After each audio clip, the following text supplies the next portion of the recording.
One Sports.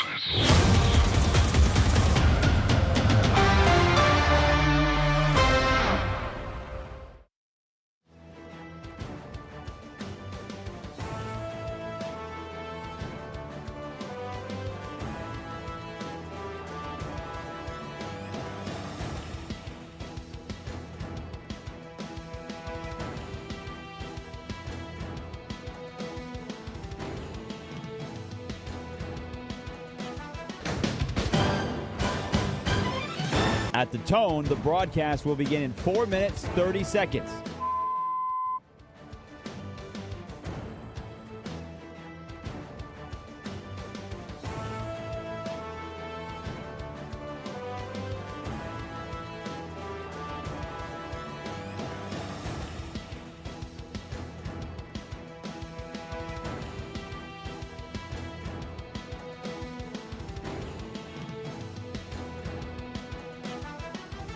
At the tone, the broadcast will begin in 4 minutes.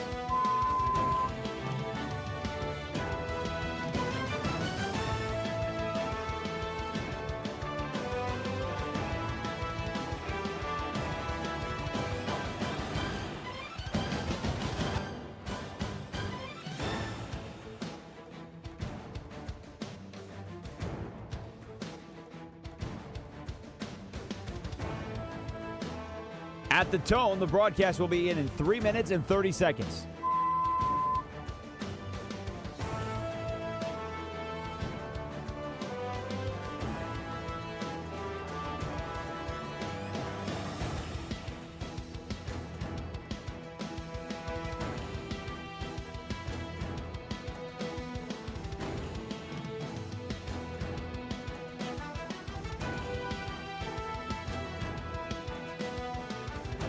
At the tone, the broadcast will begin in 3 minutes.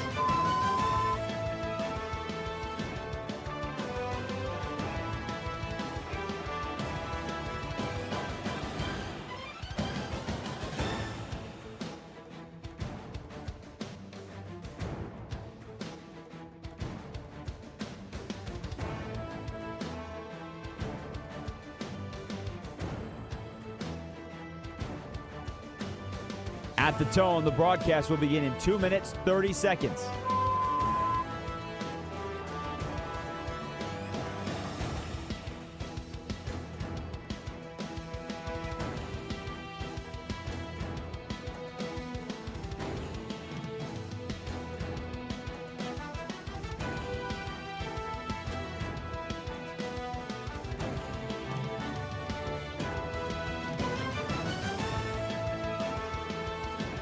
At the tone, the broadcast will begin in 2 minutes.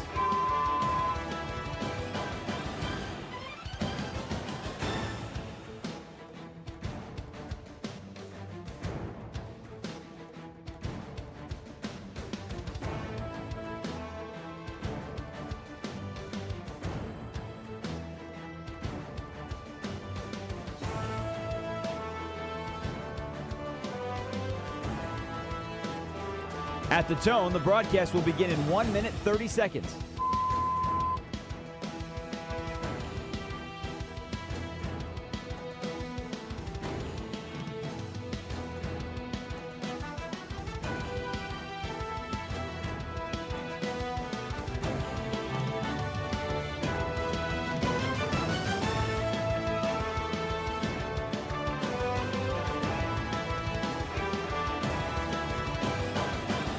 At the tone, the broadcast will begin in 1 minute.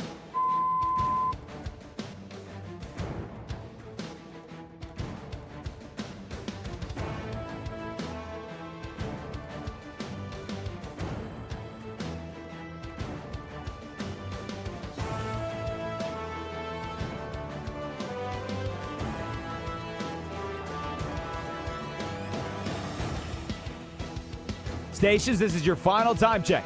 At the tone, the broadcast will begin in 30 seconds.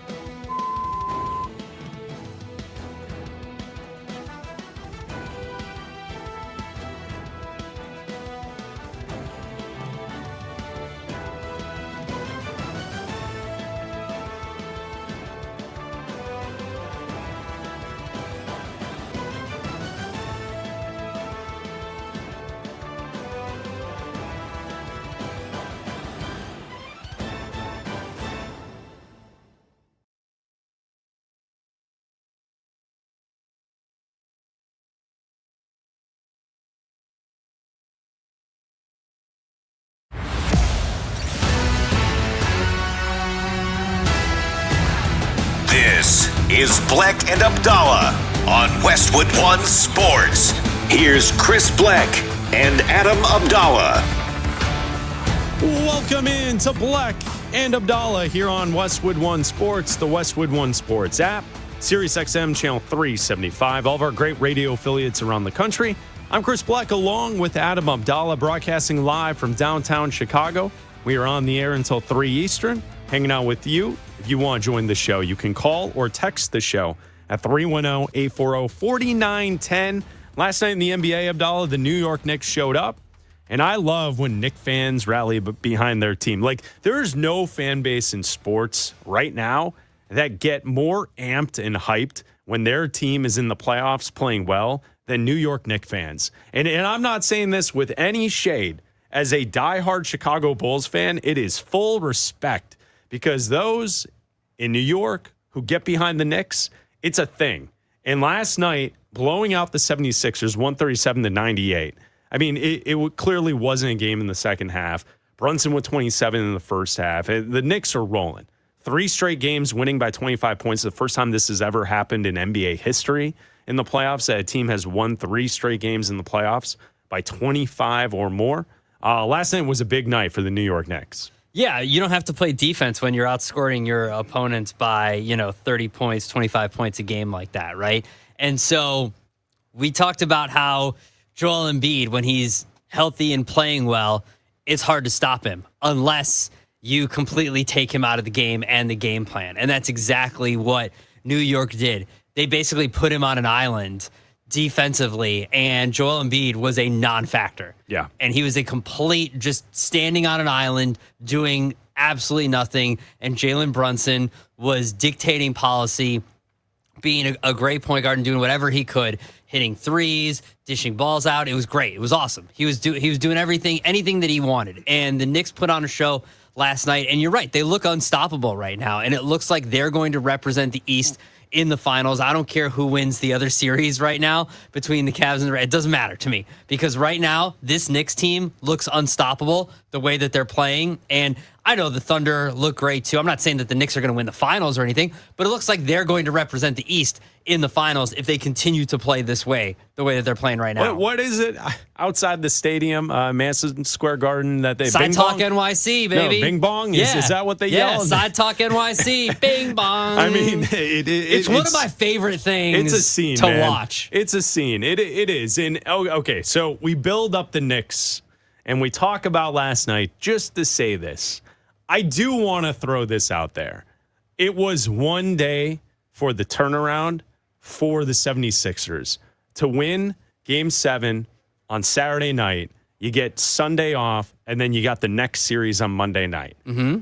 I'm just throwing caution out there. You said that this team looks like the team that could go to the finals, that they could win the finals, they could get there, win the Eastern Conference. All right, yeah, they did look like that. Let's see what happens in Game 2 Wednesday night. This is a one-game turnaround, too, though. But it is. But both teams are on equal footing now. Okay. Like that's the one thing. It did kind of feel, as the game started, like it was going to be a sleepy effort from the 76ers coming off of the Game 7 win against the Celtics. Yeah. And you're right. Joel Embiid was an absolute non-factor last night. He didn't shoot the ball well. He went 3 of 11 from the field, 0 for 2 from 3. He did get to the foul line 9 times. He made 8 of those, but only 14 points for Embiid last night. Maxey only 13 points. Paul George had 17, led the team in scoring. It just felt like the 76ers offense was just, give credit to the Knicks. Mm-hmm. Their defense played really well, and that's going to be a part of why they are so dangerous. But I do feel like the 7-game series got them. Snuck up and got the 76ers. The fact that they had one day off in between the games. And, who knows? If the Knicks come out in Game 2 and roll and win the game by 35 and it's just a laugher from the start, then, yeah, sure, you can get your bing bongs in and you can get going. And here we go. The New York Knicks might be looking at the Eastern Conference Finals. That might be possible. But I think this is going to be a long series. And I don't see that necessarily happening. And I do think Philly bounces back in Game 2. I think they could. I do also think there's something to say that when a team starts finding momentum like this from one series to another, and the way the Knicks found something against the Hawks 2 games ago or 3 games ago now, and the way they've just been turning it on and winning these 3 consecutive games by 25 points or more, setting an NBA record, they've just found a rhythm. And the way that Karl Anthony Towns and Joel Embiid hate each other, and whether it's offensively or defensively, one of the best players when he's healthy in the NBA, and Embiid is a non-factor. And he can say that, 2 games ago or a game ago when he was, quote, faking injuries and flopping or whatever, he's hobbled a bit. He's hobbled a bit. He is. And he might not be 100%. And Embiid's never 100%. He's just never 100%. And it's affecting the way he plays. And I don't see a way that the 76ers get out of this series. I might eat my words in 6 games or however many games it takes for them to come back and win this series. But if the Knicks continue to play this way offensively and continue to put up over 100 points a game like this and are dictating policy no matter what they do. They couldn't miss shots yesterday. Anything they wanted to do, from 3, going to the basket, mid-range, anything they wanted to do, they could get any bucket they wanted to. The 76ers, a few games ago with the Hawks, they had no answer. And it's translated so far. And I think they get game 2 in New York. We'll see what happens when they go to Philly. It'll be a different crowd. But I think, look, Embiid talked about this after they won game 7. He warned the fans, don't sell your tickets.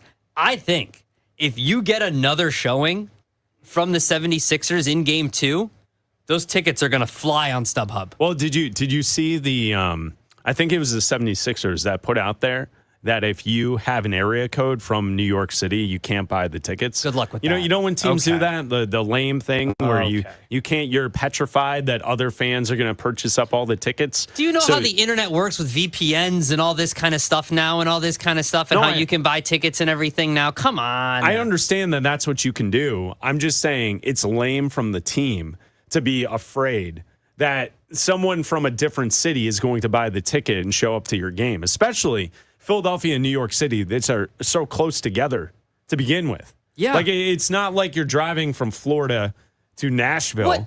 What happened to America? What happened to this country? What happened to I'm allowed to do whatever I want to with something that I purchase? No, you can't. If I buy a ticket, cannot do that. It's my property now. I want to do whatever I want to with it. They won't sell it. They won't sell it to you. But if That's what I'm saying. If I buy the ticket and it's already my property for games 3 and 4, if I have the ticket, if Adam Abdalla, season ticket holder or random ticket buyer, and I decide my team just got their blanks kicked in by the Knicks and have lost by a combined, 50 points the last 2 games, and I don't feel like sitting through that the next 2 games, I'm going to put these on StubHub and maybe make a profit from someone in New York City because Timothy Chalamet wants to come to the game, or Ben Stiller decides he doesn't want to go to the Met Gala anymore and wants to come to the game and watch his team maybe go for a sweep. I'm going to sell him my ticket, and this is a free country. I can do whatever I want to. This is America. I got to give it a hand to Chalamet. I mean, the dude loves ball. Yeah. He was out there once again, courtside, watching his team. He's not parading around at the Met Gala with his girlfriend. He's there watching hoops. Met Gala. That's my guy. Met Galas come and go.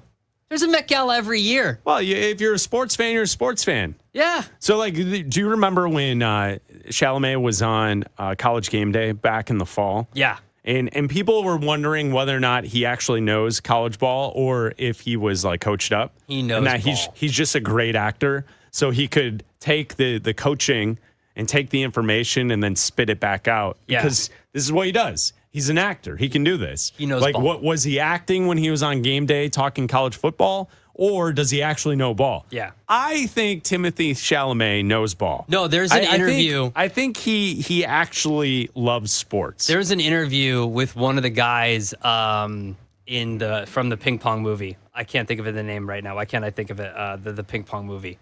You know what it is. Don't leave me out here on an island. The ping pong movie. No, the ping pong movie. The ping pong movie, whatever it was. What's his name? What's his name? Marty Supreme. There it is. Marty Supreme. One of the other guys in it.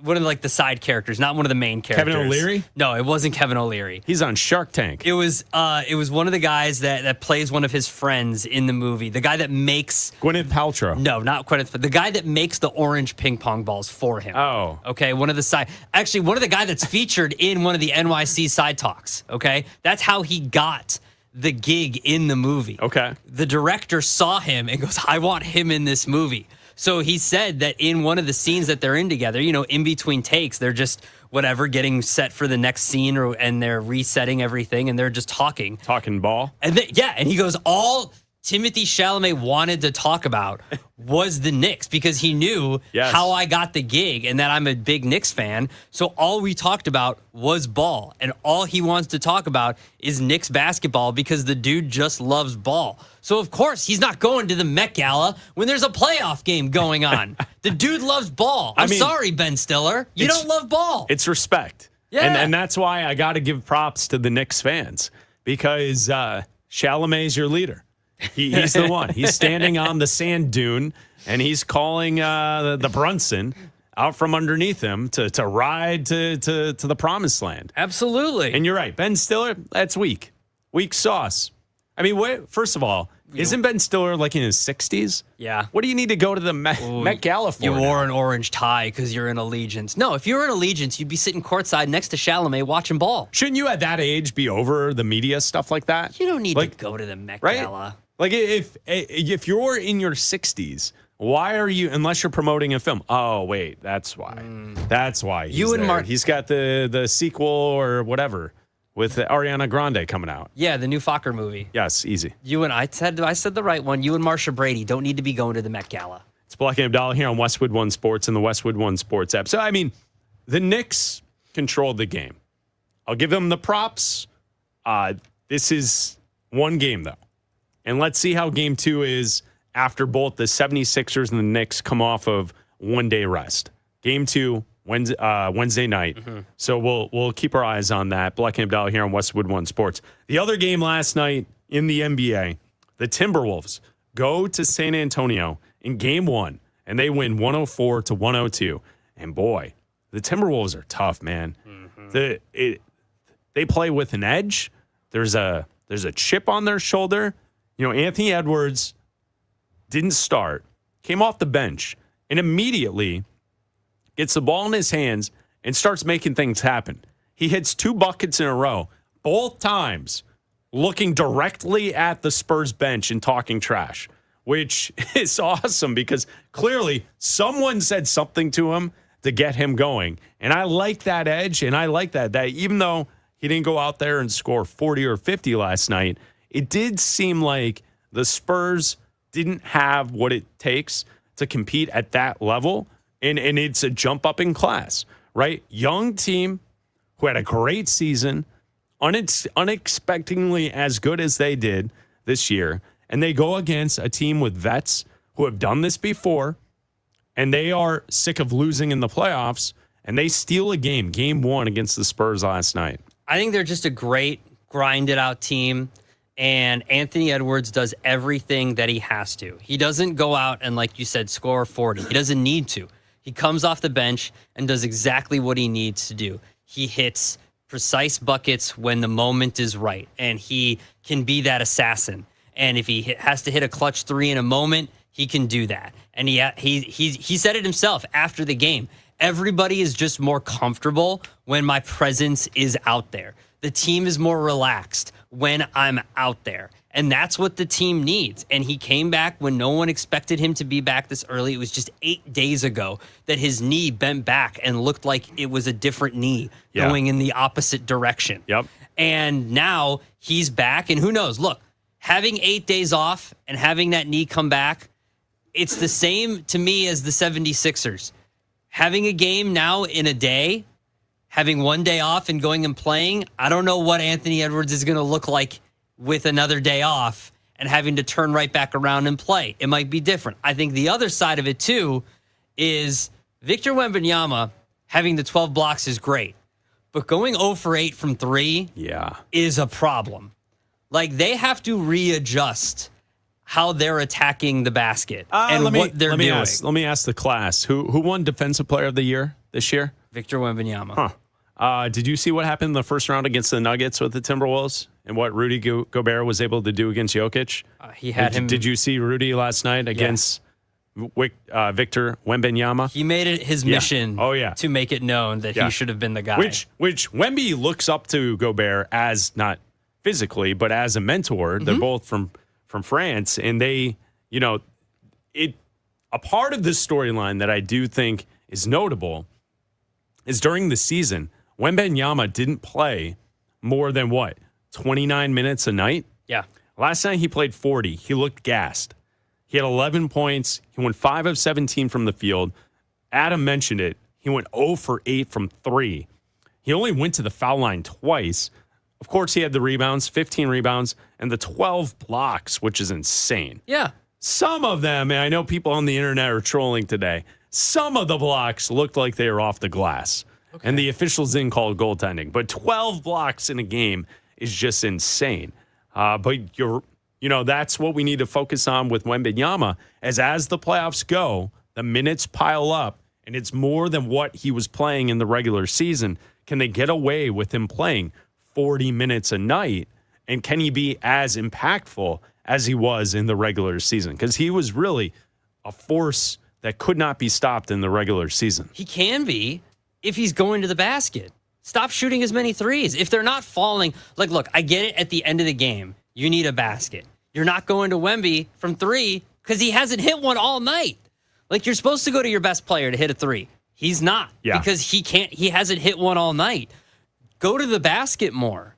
He didn't go to the free throw line as much because he wasn't going to the basket.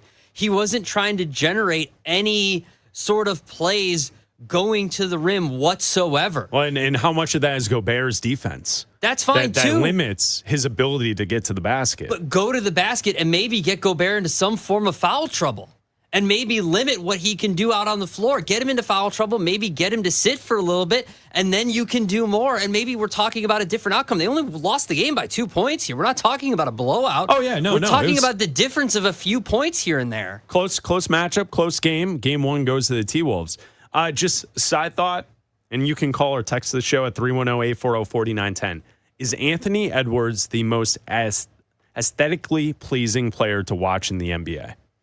He's my favorite player in the NBA. I've said it for a while. Like the look, yes. the way he carries himself on the court. Well, it is aesthetically pleasing. It is. I don't want to say it's Jordan-like, but it is the closest we've seen since Kobe as a player who the way he carries himself on the court. And he's not Jordan. He's not Kobe. He's not that yet. But the way it looks, the movement, the defensive stance, the dribbling, the attacking, the slashing to the basket, the pull-up threes, the turnaround J, aesthetically, it is to me the most pleasing NBA player to watch in the league. Yeah, he has for a while been my favorite player in the NBA to watch night in and night out. For my money, to pay to see a player, it's Anthony Edwards, by far. He's my favorite player. It's just the toughness that he plays with, the mentality that he plays with, and the fact that he can back up the talk night in and night out. And the way that the team, we talked about it last series, the way that Jaden McDaniels has backed it up and everything like that, the team has embodied his mentality and the way that they play. And look, they're 9.5-point underdogs in game 2. You tell me that this team's going to lose by 9.5 points? Come on. That, they should know that. If I'm the Timberwolves, I know that I am a 9.5-point underdog, and I use that as fuel to go in there and try to win that game. By the way, saying going in there, that place looked awesome last night. The fact that the fans buy into wearing the shirts. The Fiesta. It looks awesome. There's nothing cooler. Okay. I know that they've done it before and everything like that, but there's nothing cooler than turning on the game and being like, that just looks awesome. The color scheme and everything looks cool. It looks great. But they don't do it for every home game. No, I know they don't. In the first round, they went away from it after the first game. I know. Stick with it. Yeah. Like, have that be your thing. It's cool. I've seen it's the very pushback cool. out there that says, well, this is a championship franchise. They don't need gimmicks like that. It's not a gimmick. But it's the flavor. Yeah. It's a part of the vibe. It's what you do. I think it looks awesome. And I'm always partial to that old school 90s logo that they have. I love it. With the fluorescent pink, the orange, and the green. I love it. The turquoise. Yeah. Like, it looks outstanding. You're right. They should have that for every game. I think it looks, if you're not going to, in the playoffs, teams should do a white out or a red out or whatever your colors are. Participate. The Spurs could do that. The Spurs have that. Do what you did last night and in the first game of the first round. Do that every single night of the playoffs. All right, text the show, 310-840-4910. Which player in the league today is your favorite to watch? Abdalla said Anthony Edwards is his. I think he looks the coolest playing the game. And if you want to draw comparisons to Jordan, I think it's fair. There's also loose internet conversations out there that maybe Michael spent some time in places where Parts unknown? where Anthony Edwards may or may not have been born. You know, if you want to connect those dots that's out there, I think they look. The games look a lot alike. Abdalla. The games? The games. The games? I think they do. You can text the show at 310-840-4910. What's the future at quarterback for the Atlanta Falcons? We hear from President of Football Operations for the Falcons, Matt Ryan, coming up next. The Thunder and Spurs are one series away from a collision course with the MVP finalists. Are we really on the verge of a Wemby versus SGA conference finals? We're just one round away from finding out. Westwood One Sports.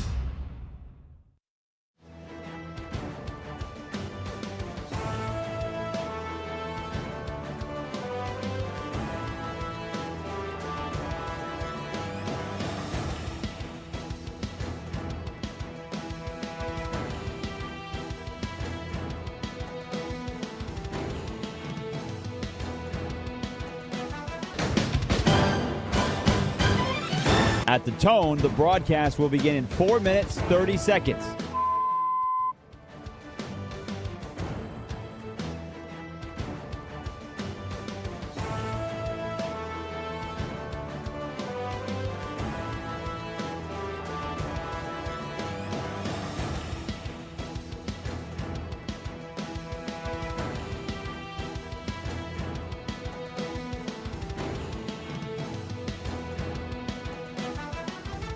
At the tone, the broadcast will begin in 4 minutes.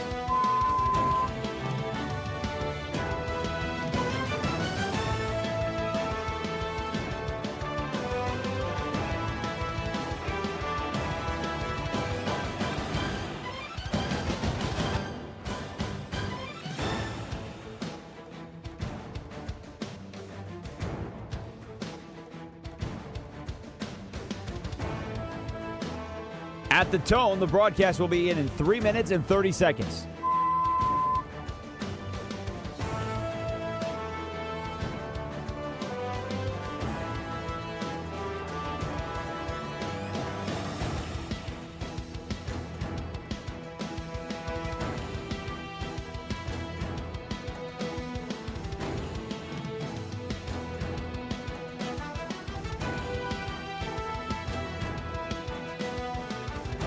At the tone, the broadcast will begin in 3 minutes.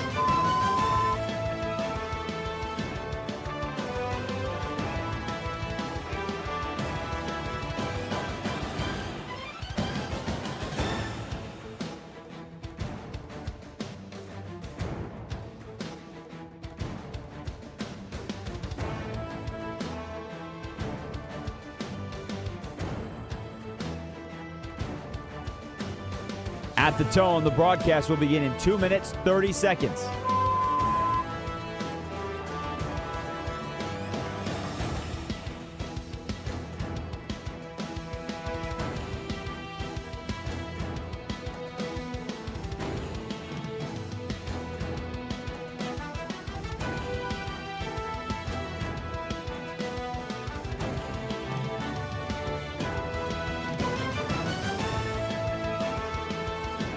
At the tone, the broadcast will begin in 2 minutes.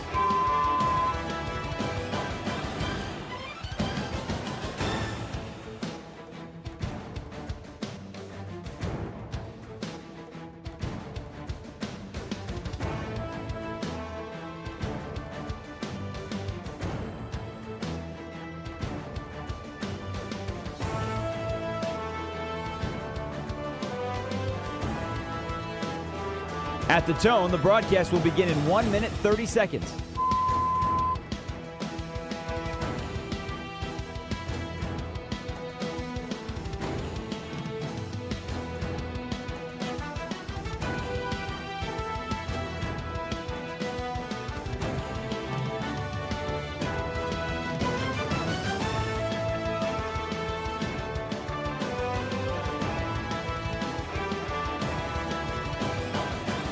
At the tone, the broadcast will begin in 1 minute.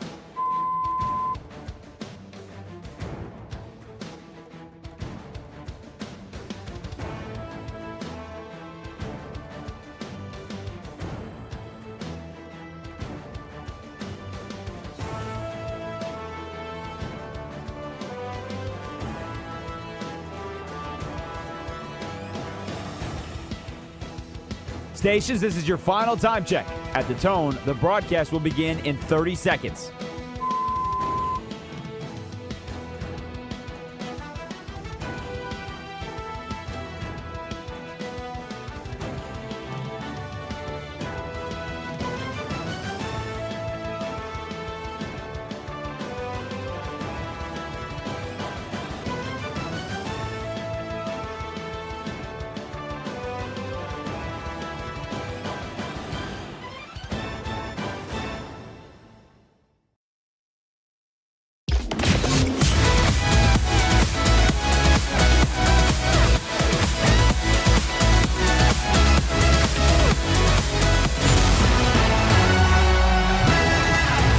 This is Bleck and Abdalla on Westwood One Sports. Here's Chris Bleck and Adam Abdalla.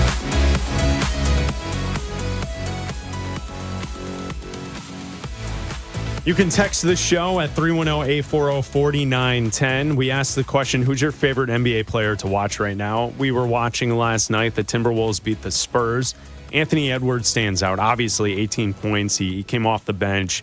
He's coming back from the hyperextended knee, which the amount of time it comes back from an injury like that with a bone bruise and the hyperextension of the knee to be out there playing the way and moving the way that Anthony Edwards did last night. Obviously not 100%. Yeah. But with the win last night, we were asking the question. Abdalla mentioned it. He's his favorite player to watch. I think there's nobody in the league that looks as cool as Anthony Edwards does during a game.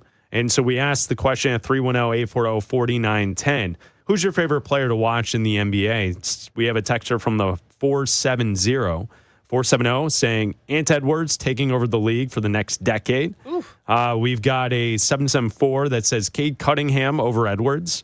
All right, I could see Cade being your favorite to watch. Although I think looks-wise, I think the smoothness of the game from Anthony Edwards to me is more appealing. But I could see it. Cunningham's a cool player to watch. Yeah. No problem there. The 346 texts in, my dude Cooper Flagg is a must-watch as a rookie, and he dominated. Look the hell out for the Mavs for the next decade plus. Cooper Flagg, not on my radar as far as best, most fun, enjoyable player to watch right now. Great rookie season. Yeah. He doesn't stack up. No, and they just brought in Masai Ujiri, so if he can add a few extra pieces around Cooper Flagg, they could be a fun team to watch. But right now, a couple more years. The 615 texts the show. He says, bro, he even looks like Mike. That's what I think all the Spurs and Thunder talk is pissing him off. I love it. Mamba mentality for Anthony Edwards. I think that he comes in, and if you watched The Last Dance, the documentary about the end of the Bulls dynasty, and how Michael Jordan would create fake, sometimes like trash talk, and like how someone would beef with himself. He motivated himself by coming up with things that never happened. And before. the fact that people were saying that, like, oh, just Sharpie in Spurs and Thunder into the Western Conference Finals. I love that Anthony Edwards was talking trash from the moment he stepped on the court last night. I like that he talks trash in his shoe ads. It's great. Like the ads for his shoes, he's taking shots at other players. Like it's awesome to me. I love it. I just wish his shoes were nicer. Like I just, they're not for me. Chad in California from the 209 texts the show. He says he's definitely the best to watch in the NBA. He's not Jordan. He does have the explosiveness, though. And he does. Anthony Edwards' ability to get to the rack. I don't think there's anyone that has that type of, at that level of a player. When we're talking like top 10, top 15 players, to also attack the rim. There are guys in the league who may be better dunkers or better guys at attacking the rim, but no one of the capabilities of Edwards is possibly being a top 10 player. No, I don't think so. And that's why it's so fun, because any given night he can put up a ton of points. He's taking things personally no matter how good or how bad the opponent is. And it's just a fun watch. It's just always fun night in and night out. And I think Victor Wembanyama, their opponent right now in the Spurs, is right up there with him. I think Wembanyama is going to be pretty soon the face of the NBA. And I think he's right up there with Anthony Edwards. And I think that because the Spurs they're just a better team. They are. The Spurs are a better team. Yeah. And they're going to be in this conversation for championships more than the Timberwolves. And that's why Wemby will be more so the face of the league than Anthony Edwards. Anthony Edwards is just my favorite player to watch and somebody that I tune into more than Victor Wembanyama. It's Bleck Abdalla. Keep the text rolling, and you can always text the show at 310-840-4910. Bleck Abdalla here on Westwood One Sports and the Westwood One Sports app. So the Atlanta Falcons have a quarterback situation where here in the offseason, they signed Tua Tagovailoa. They have Michael Penix Jr., who's coming back from injury. He was drafted 2 seasons ago. And of all the quarterbacks that were selected in the first round 2 years ago, Penix Jr. is the one that essentially we've seen the least amount of game from. J.J. McCarthy, we've at least seen play for the Vikings, but we really haven't gotten the full scope of what Michael Penix can do as a quarterback. And so for the Falcons this upcoming season, they go out and sign Tua Tagovailoa, who in his own right is battling to be a starter and to rehab his quarterback career and what took place in Miami. And so the Falcons, I think, are a fascinating team when you look at the quarterback situation heading into this offseason, heading into this upcoming season. Yeah, and 9 starts last year for Michael Penix. He had 9 touchdowns, 3 interceptions, 13 sacks. And we knew that the Falcons, gave up a lot of sacks. We saw that with Cousins last year, too. So when he was in for Penix, so they gave up a ton of sacks. So coming in with a new head coach and revamping that, and with Tua coming in, this is going to be, if Penix is going to be healthy, this is going to be, I think, a true quarterback battle. And with a new head coach who's coming in trying to make an instant impact in a very winnable division, I think you're going to go with whoever's ready and whoever is the best man. This is truly going to be a best man can win the job, and I think it's anybody's game here. Matt Ryan, the president of football operations for the Atlanta Falcons, he was on 860 The Fan in Atlanta, and he got a chance to talk about Michael Penix and his recovery. I think the biggest thing is you just don't know where Michael's going to be at. He's doing a great job. Since I took the job back in January, at the beginning of January, he's been in there doing rehab, working with our rehab guy, Nick Carapino, who's done a great job with him. Jake File, the athletic training staff, all of those guys have done a great job. But you got to give the player credit. Mike he's been on it, and, he looks good. He's done a lot of stuff for us on the field, but I never went through an ACL. But there's certain milestones that you've got to hit, and the closer you get, the more variability there is, because the intensity and the speed picks up. So that was Matt Ryan yesterday on the 680 The Fan in Atlanta. He also went on to say that the quarterback expectations for Penix and Tua. As far as expectations, we don't really know what to expect at the beginning of training camp. But, I think with the way both of those guys are working and the conversations we've had with both of them about, I believe quarterbacks should be the most competitive people on your team, whether that's first, second, third, whatever that may be. There's a way to go out there and compete and to, attack the day. But there's there's also a way to put it away when you go back in. And that's not only the quarterback position group, that's all of them, right? Guys want to be on the field. We kind of respect and appreciate that. And so I think the way both those guys have started the offseason, I think it'll put us in a good spot. Are the Falcons in a good spot? That was Matt Ryan yesterday, football operations president. Are the Falcons in a good spot with the quarterback position? Because I would disagree. I don't think they are. I think you have two unknowns, two players who are not durable. And for whatever the reason is with Tagovailoa, it's either injuries to other parts of his body or the head. Those are two things that you can't predict. And Penix has been hurt constantly, college and now in the pros. I don't think that that's a good situation for the Falcons quarterback position.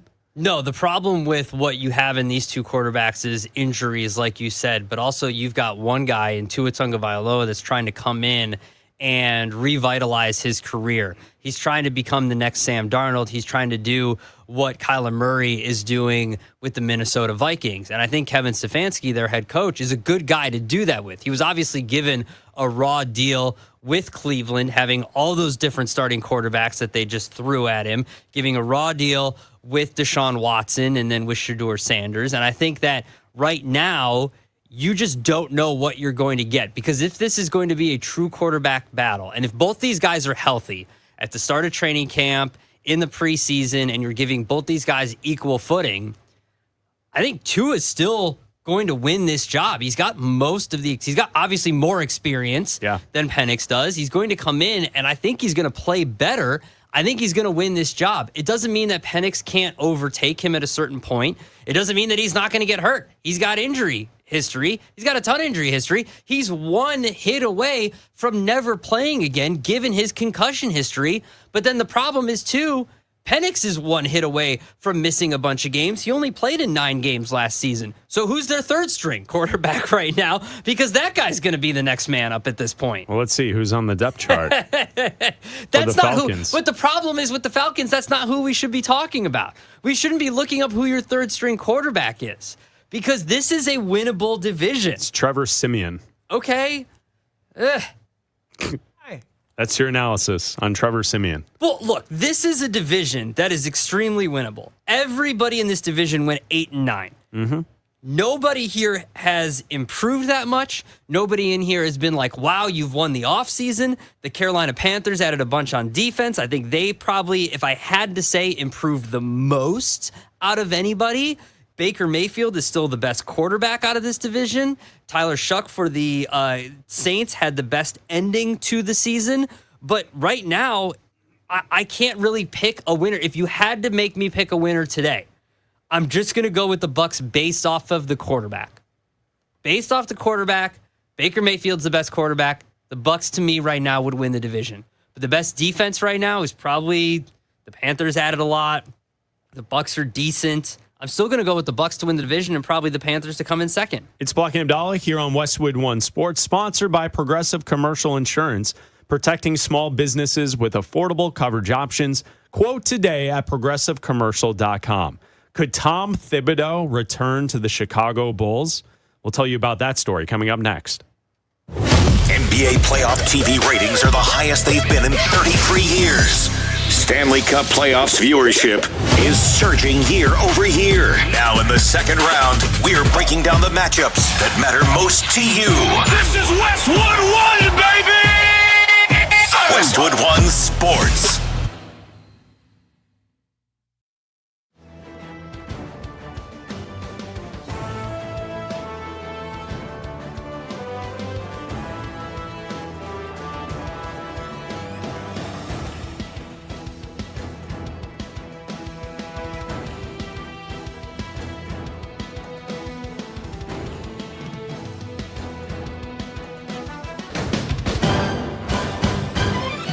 At the tone, the broadcast will begin in 4 minutes, 30 seconds.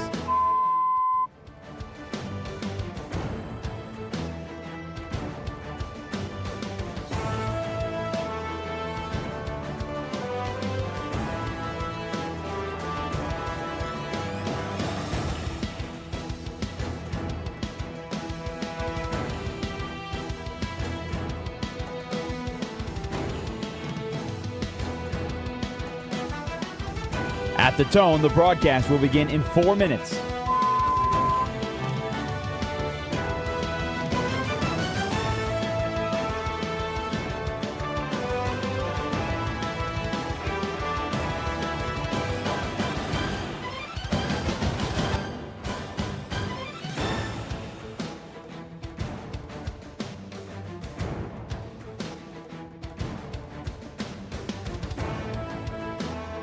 At the tone, the broadcast will begin in 3 minutes and 30 seconds.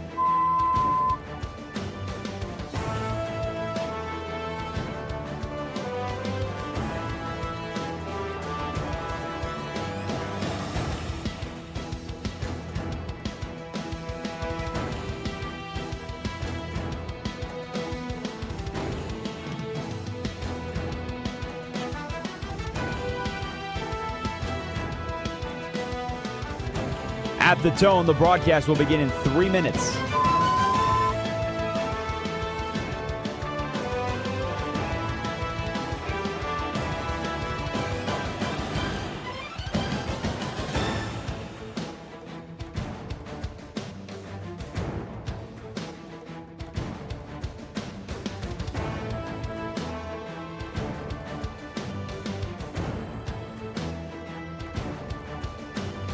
At the tone, the broadcast will begin in 2 minutes, 30 seconds.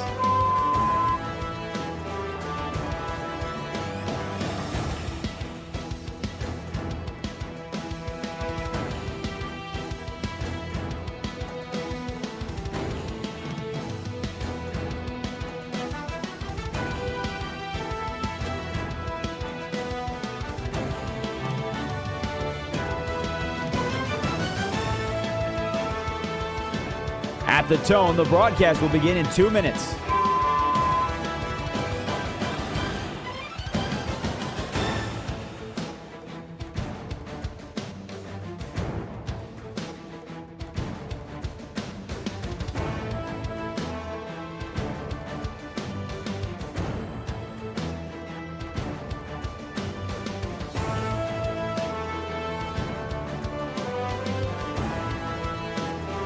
At the tone, the broadcast will begin in 1 minute, 30 seconds.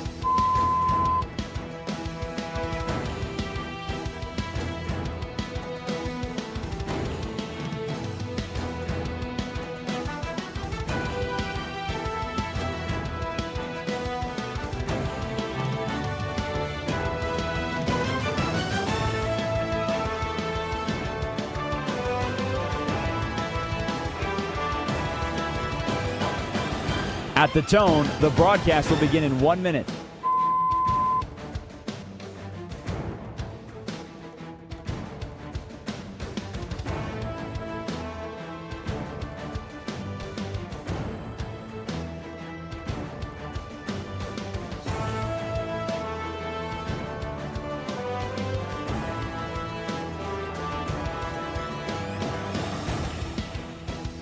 Stations, this is your final time check. At the tone, the broadcast will begin in 30 seconds.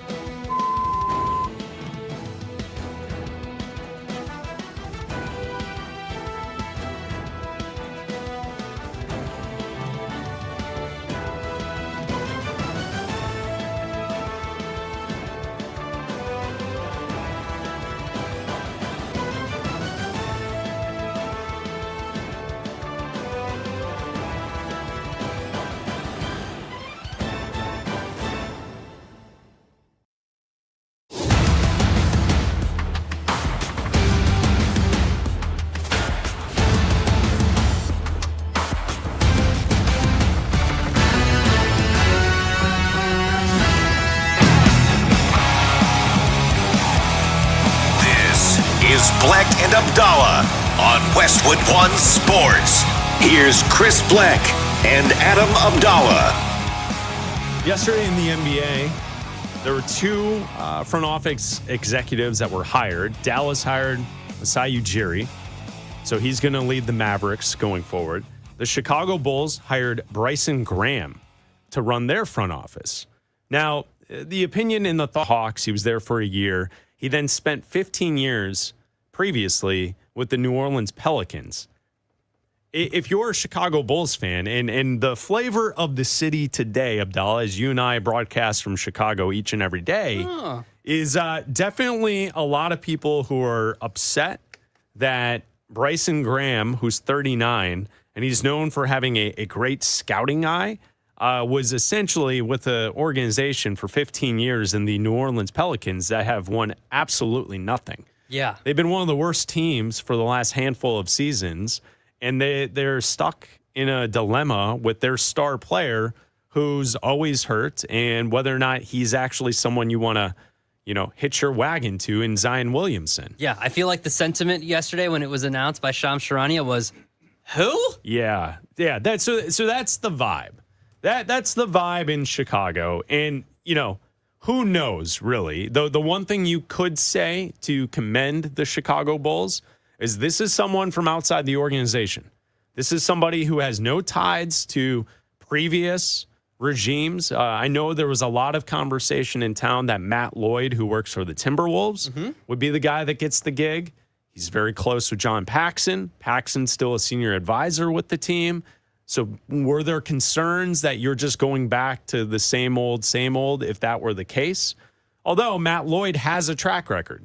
He has drafted a lot of good players who have turned out to be great players in the NBA. It would have made sense, even though he's been with the organization before. At least he has, like you said, a track record. Now, Bryson Graham, his track record is, scouting eye when he was with the Pelicans and when he was with, for the last year, the Atlanta Hawks. Some of the names: Trey Murphy III, he was drafted 17th overall. Herbert Jones, drafted 35th. Dyson Daniels, drafted 8th. Nickeil Alexander-Walker, who was drafted 17th. Now, Nickeil Alexander-Walker is one of the most improved players in the NBA. That guy's a stud. So, okay. Yeah. Sure. Bryson Graham to the Chicago Bulls. We'll see on that. I think fans are kind of upset because we want someone with credentials, someone that's done this before, and not a guy who's a young upstart scouting guy who's never here's the one thing that I think is a concern. Dallas goes out and they hire someone, Masai Ujiri, who has done this at the highest level and has won. Credentials, real credentials. The Bulls are hiring someone that's always been second in command. And that's what just went wrong with the previous group that was just kicked out with Arturas Karnisovas. He was never the guy.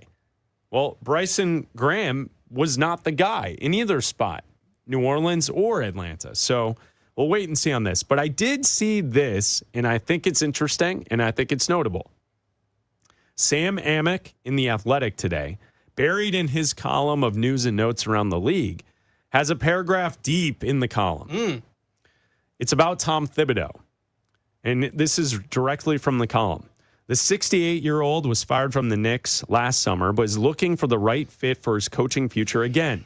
And yes, league sources say that includes the prospect of a Bulls reunion if the Reinsdorfs and the new executive vice president of basketball operations, Bryson Graham, who was hired away from Atlanta on Monday, have interest. So that's the latest from Sam Amick, is that Thibodeau would have interest in returning to Chicago to coach the Chicago Bulls. It's interesting, something to keep our eyes on. I love Thibodeau here with the Chicago Bulls. I think he's a great head coach. He wears people thin sometimes because he is all about ball all day long, 24/7. He eats, sleeps, and drinks basketball. It's his life. And it's what he does, and he does it well. Yeah. And so the one thing I would say, if you did have an interest in Thibodeau and you went after Thibodeau, he's not going to be cool being 11th in the conference. No. Tom Thibodeau is we're going for it at all times, every season. And so if you went after Thibodeau, it would signal a change in the philosophy in the organization that you're actually going to try and compete again. That being said, no chance in hell. I think him having interest is the surprising aspect. No chance in hell. There's no chance in hell. There's no chance in hell because that's the surprising part is that he would have interest. Of course, he's got interest. It's a job opening. Of course, he's got interest. Do you remember the The Reinsdorf letter when they let him go? Yeah, but I also know they didn't. that The Chicago Bulls didn't give him any credit for anything that was accomplished here when he was. the Reinsdorf still own the team, and the people in charge of the team, John Paxson, who was in charge of the team at the time. Now, he may not be directly in the front office. He's still an advisor. He's lurking in the shadows. He's still there. He's around. So unless Paxson is he's around. he's gone all of a sudden, I don't there see is that happening. no chance in hell that Tom Thibodeau and the Bulls have a reunion. And I might eat my words. I'll put an asterisk on it. But I don't believe there's any chance in hell that Tom Thibodeau and the Bulls have a reunion. The part that surprises me the most is that, per The Athletic, that Thibodeau has interest in the Bulls. Oh, I'm sure he does. It's but they're a bad team. They're a bad team with no bright future. It's surprising. But the point because he's is, someone that wants to win a championship. But the article from Joe Cowley, who has been very in tune with what's going on with the Chicago Bulls, says that they are not putting any restrictions financially on building out this front office and this coaching staff. All right, let's see. But that's why I think he'd be interested, because all those restrictions are off. You can build this out. You can do whatever you want to. So if you're going to do this the right way, then sure, of course he's going to be interested. Now, financially with players, are you going to go into the luxury tax? Are you going to do all that? Has that changed? That remains to be seen. I'm just saying there are two different paths. Yeah. The Mavericks went after someone who's done this before, and the Bulls went after someone who's never been the guy running a team. Yeah. So we'll see how that works out. Bleck Abdalla here on Westwood One Sports and the Westwood One Sports app. Hey, Abdalla, do you have any zoo news? Chris, I always have zoo news. Well, hello, Mr. Lion. Here's the latest edition of the Zoo News. What do you have over there? Chris, I want to take you back to the Kentucky Derby, where I gave out Chief Wallaby Chief Wallaby, as our pick He didn't win. to click. He did not win. No, He came in fourth. So I'm sorry to everybody that went with Chief Wallaby. I'm sorry, but it's a horse. Don't, you know, You should apologize. whatever. I'm sorry. However, Yes, however. an escaped wallaby was captured in a New Jersey neighborhood. Has nothing to do with the horse, other than the fact that they share a name and a Okay, wallaby all right. escaped. A 2-year-old wallaby that escaped from his enclosure in Cape May County Park and Zoo overnight was captured in a nearby neighborhood on Tuesday, authorities said. Where is this at? Cape May County Park and Zoo in New Jersey. In New Jersey. There's a wallaby in New Jersey. Well, it's a zoo. Okay. So they just have they also probably have like a lion, but like it's not like native to Is New it Jersey. wallaby? No, it's a If wallaby. there's just one? Wallabies? Okay, go ahead. Wallaby? Yeah. The Cape May County Sheriff's Office, zoo workers, and Middle Township officials found the runaway marsupial named Cletus in the Sandcastle Drive area this morning. Cletus is the second Cletus? wallaby to escape in the second wallaby to escape in New Jersey in the past year. In late December, a small wallaby named Rex escaped from an enclosure and Lots of Love Farm in the Gloucester County. The Lots of Love Farm. Easy. In the Gloucester County, he was found and captured near the Walmart in Monroe Township a day later. Now, we know, Chris, we report on the news of the zoo, but we know that the animals, they don't like being in the zoo. They want to be let out. Let us out, let us out, let us out, let us out. The zoo is overloaded. And they go right to the Walmart. They go right to the Walmart. We here at the Bleck Abdalla program would like to thank everybody from the Cape May County Park and Zoo for successfully capturing Cletus the wallaby, and returning him to safety, Chris. And that is what's new at the zoo. At the zoo. That's what is new at the zoo. Do you have to say wallaby like that? You have to, right? You Wallaby. can't just say wallaby. Try saying wallaby and not sounding you can't. Australian and or New Zealandish. You New Zealander? New Zealander? You can't do that No, at you all. can't. All right, we got a story here connecting another team to Aaron Rodgers. We'll tell you about this team coming up next. This is Westwood One Sports.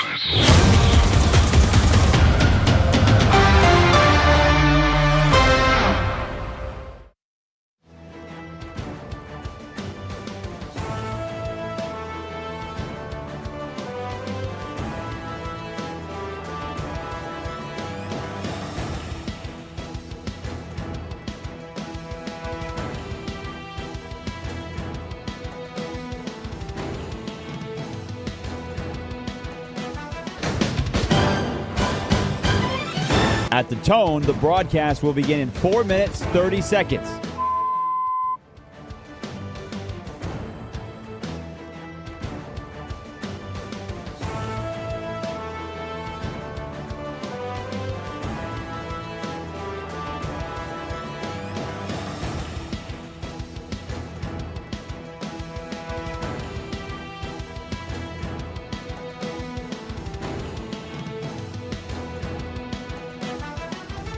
At the tone, the broadcast will begin in 4 minutes.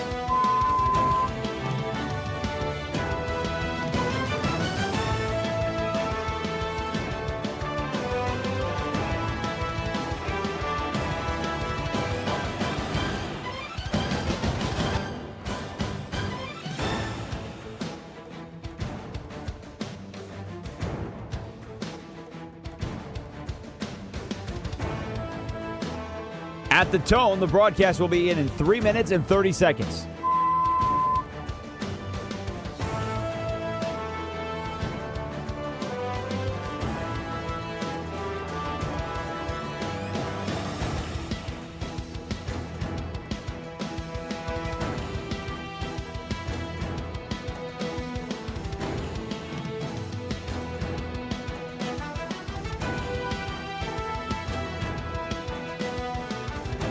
At the tone, the broadcast will begin in 3 minutes.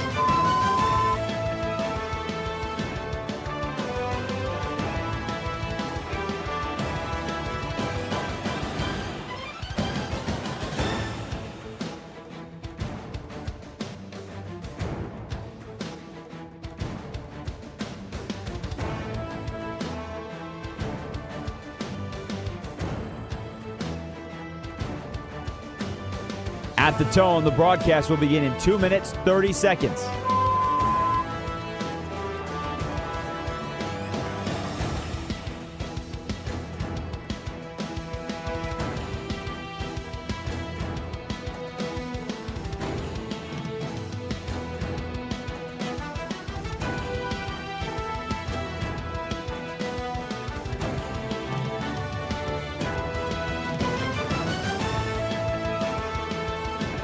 At the tone, the broadcast will begin in 2 minutes.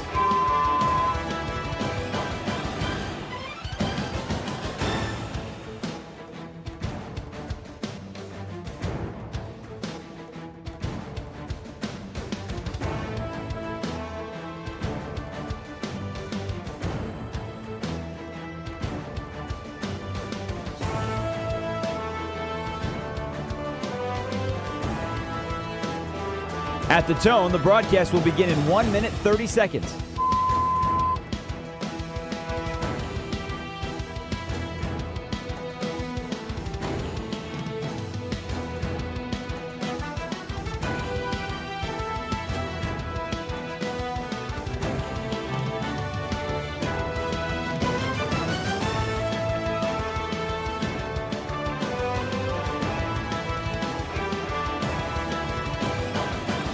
At the tone, the broadcast will begin in 1 minute.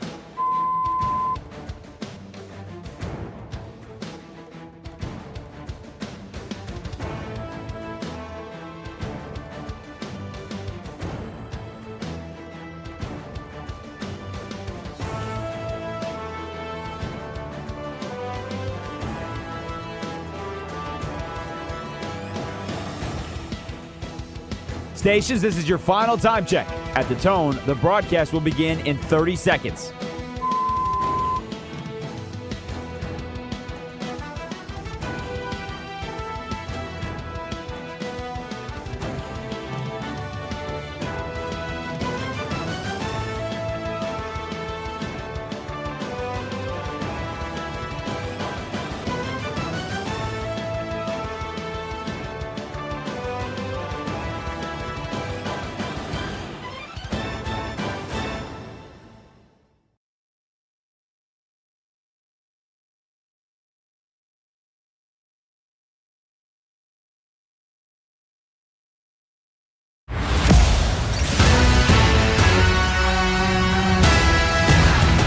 This is Bleck and Abdalla on Westwood One Sports. Here's Chris Bleck and Adam Abdalla. That's right, Bleck Abdalla here on Westwood One Sports, the Westwood One Sports app, Sirius XM Channel 375, and all of our great radio affiliates around the country. I'm Chris Bleck, along with Adam Abdalla, broadcasting live from downtown Chicago, on the air until 3 Eastern. If you want to join the show, you can call or text the show on our call or text line at 310-840-4910. Abdalla, it feels like every week we get a news story from Mike Florio and his website, Pro Football Talk, connecting a new team to Aaron Rodgers. And it's kind of gone this way throughout this entire offseason.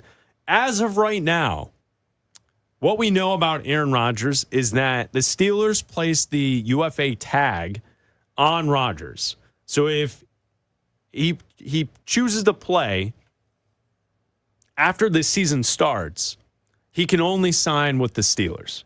That's essentially what the tag signified, is that they get the right to Rodgers if he plays after the season starts.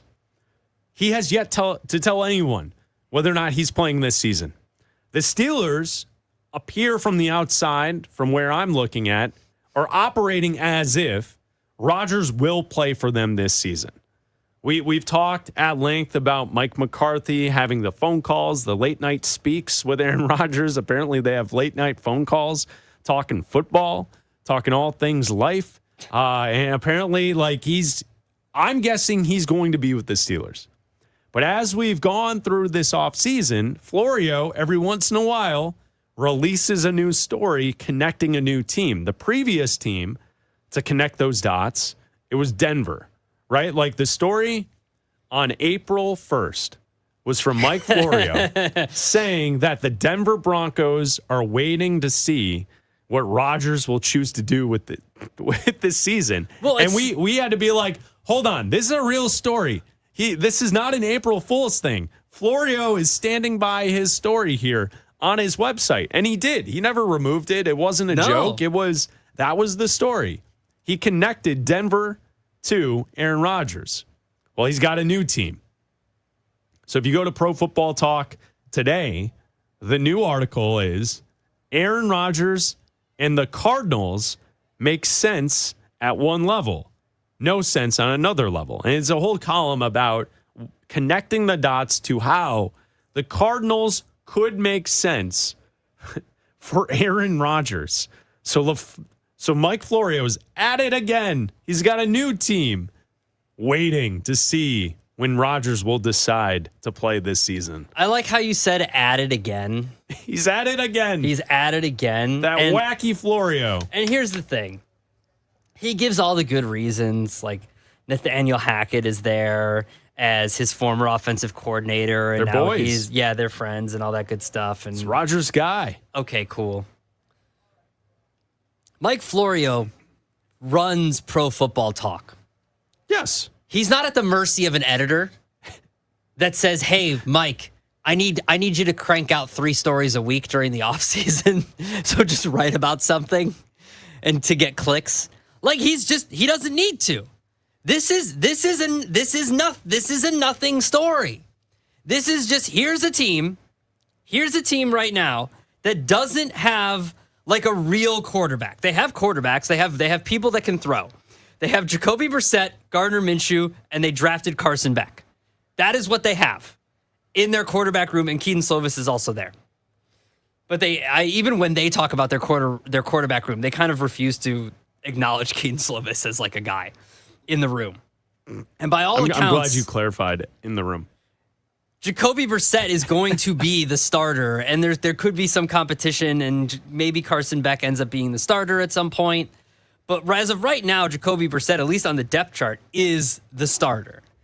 And sure, if you want to say maybe Aaron Rodgers can go. He's at it again, Abdalla. And be the starter there. Here's Florio. And Florio can say, well, maybe Aaron Rodgers can go and play. You think that Aaron Rodgers wants to compete and play against the Seahawks twice and the Rams twice and the 49ers twice? He's already contemplating playing against the Steelers and Ravens and Bengals twice. Yeah.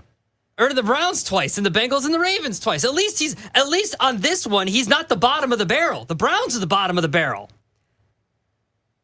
on this, if he goes to chooses this route, he would be the bottom of the barrel. Right. Like the major flaw here with this premise is that the Cardinals are terrible. He would be the Browns in this situation. And Aaron Rodgers adding to the Cardinals is not changing a damn thing. No. They're not winning anything in that division. Absolutely not. So from Florio's article, this is how it starts. Quote, from the moment quarterback Aaron Rodgers became a free agent, it was obvious that not many teams were interested in signing him to be a starting quarterback. To date, only the Steelers have shown such interest. The Cardinals have always been a possibility, given that they don't have a clear first-string quarterback on the roster, and it would make sense for the Cardinals to be interested in Rodgers. He then mentions Hackett. He mentions LaFleur, Mike LaFleur, right? He was the Rams offensive coordinator, seen as a friend, an ally of Rodgers. And then the paragraph that follows the Mike LaFleur paragraph is this. In recent days, some in the media have connected the dots that have been hiding in plain sight for weeks. Even after drafting quarterback Carson Beck, the Cardinals don't have an obvious answer at the position. And that's why Florio is connecting the dots that the Cardinals are a team that would be interested in bringing in Aaron Rodgers. But that's the plan. The plan is no plan. Stop bringing the Pied Piper of mediocrity to your team in Aaron Rodgers. That's what he is now. Because what you're doing is setting yourselves up to be the Steelers, to win 8 games, to maybe make a wild card spot. But if you're the Cardinals, you're absolutely not doing that. You're maybe going to win 6 games, maybe, because you're just not that good. You don't have the Steelers. You don't have the offense that the Steelers do, or the defense that the Steelers do. You just don't. You have weapons. You have great weapons, and maybe Aaron Rodgers can get the ball to them, and you've got great weapons. I'll give you that. But other than that, you're not going to cut it. The plan for the Arizona Cardinals is not having a quarterback this year and drafting one next year. That's the plan. The plan is no plan. The plan is marching for Arch. Why are you yelling? Because why are we doing this? The plan was set. The plan has been this. The plan is draft Carson Beck. Don't let Florio get you so worked up. I'm not. But again, the Steelers should also be doing this. The Steelers shouldn't be flirting with Aaron Rodgers, because this is what's going to happen. The Ravens are going to win that division. They're going to go to the AFC Championship game. The Steelers are probably going to lose on Wild Card Weekend, and they're going to not be in a good enough position to draft a quarterback, and they're not going to be able to have another quarterback again, and they're going to be the middle of mediocrity once again, and Steelers fans are going to be stuck in limbo again for the next decade because they couldn't pick a lane because they were waiting for Aaron Rodgers. And this is what they're stuck with. Again, the Cardinals have picked a lane. Stick with it. Okay, so off of that, let's put the Florio to the side. Okay? Put Florio to the side. Put him to the side. If you take Aaron Rodgers and you add him to this team, it would turn them into a Super Bowl championship level team. How many of those teams exist? Because, like, from my viewpoint on Aaron Rodgers, this is just him playing out the final years of his career. We saw it last year. With Pittsburgh, they're a wild card team. I don't think Mike McCarthy's really going to change that. They may be a wild card team again next season. Time will tell. But they're not a championship level team. How many teams are actually in the NFL where if you add Aaron Rodgers to the roster, they're a team that could win a Super Bowl? To Florio's point, Denver, it would make sense. I don't think it's realistic. They have their quarterback for the future. It's going to be Bo Nix. I don't care about the conspiracy stuff that we've talked about in the past on the show, the friction between Bo Nix and Sean Payton. I don't think that that's going to derail that. I don't think Denver is a realistic team. Yeah. Arizona's not realistic because they're not a championship level team. Is there a team out there that has an unsure quarterback situation where if you added Aaron Rodgers, they would be a Super Bowl caliber team? There's one team, to me, that they are unsure about their quarterback position moving forward. They're sure about him now. They're sure about him this year. I wonder if you and I are seeing the same team, and there have been no connections to this team. No, there's absolutely no connections to this team. But they have a great defense. They have a phenomenal defense. They have a defense that can win a Super Bowl right now. They have a defense that should have been in the Super Bowl I can feel this. This is going to be good. Last year. Raj, how about this? So we're going to say it at the same time. We're going to say it at the same time. This is 100% organic. We're going to say it at the same time. Okay. We're going to fire off the team, and if we miss, we miss, but I think we're going to be on the same team. We're going to go 1, 2, 3, shoot, okay? So we go on shoot. We go on shoot. Ready? So 1, 2, 3, shoot, Yes. and then you say it. No, 1, 2, 3, I feel like say we're it. dramatically Okay, 1, 2, 3, overcomplicating say this. it. Yeah, ready? Right? What's that, Raj? I feel like we're dramatically overcomplicating this reveal. All right, let's go. Okay, no, ready? No. We need to make sure we're on the same page. Okay, ready? Or are you saying the town and the nickname? I'm going to go the full name. town name. Okay, ready? 1, 2, 3, Houston Texans. Boom! I knew it. How about that, Raj? That wasn't even planned.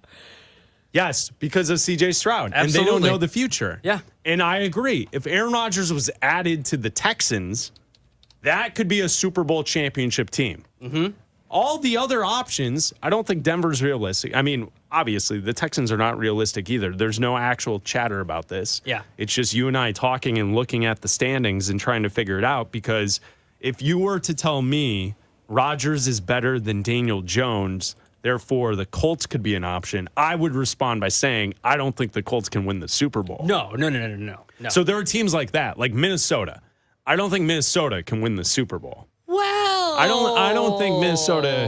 I would also argue that at this stage, Kyler Murray could be better than Aaron Rodgers. There's potential there. He could be better than Rodgers. There's potential there. So I'm outside of Houston.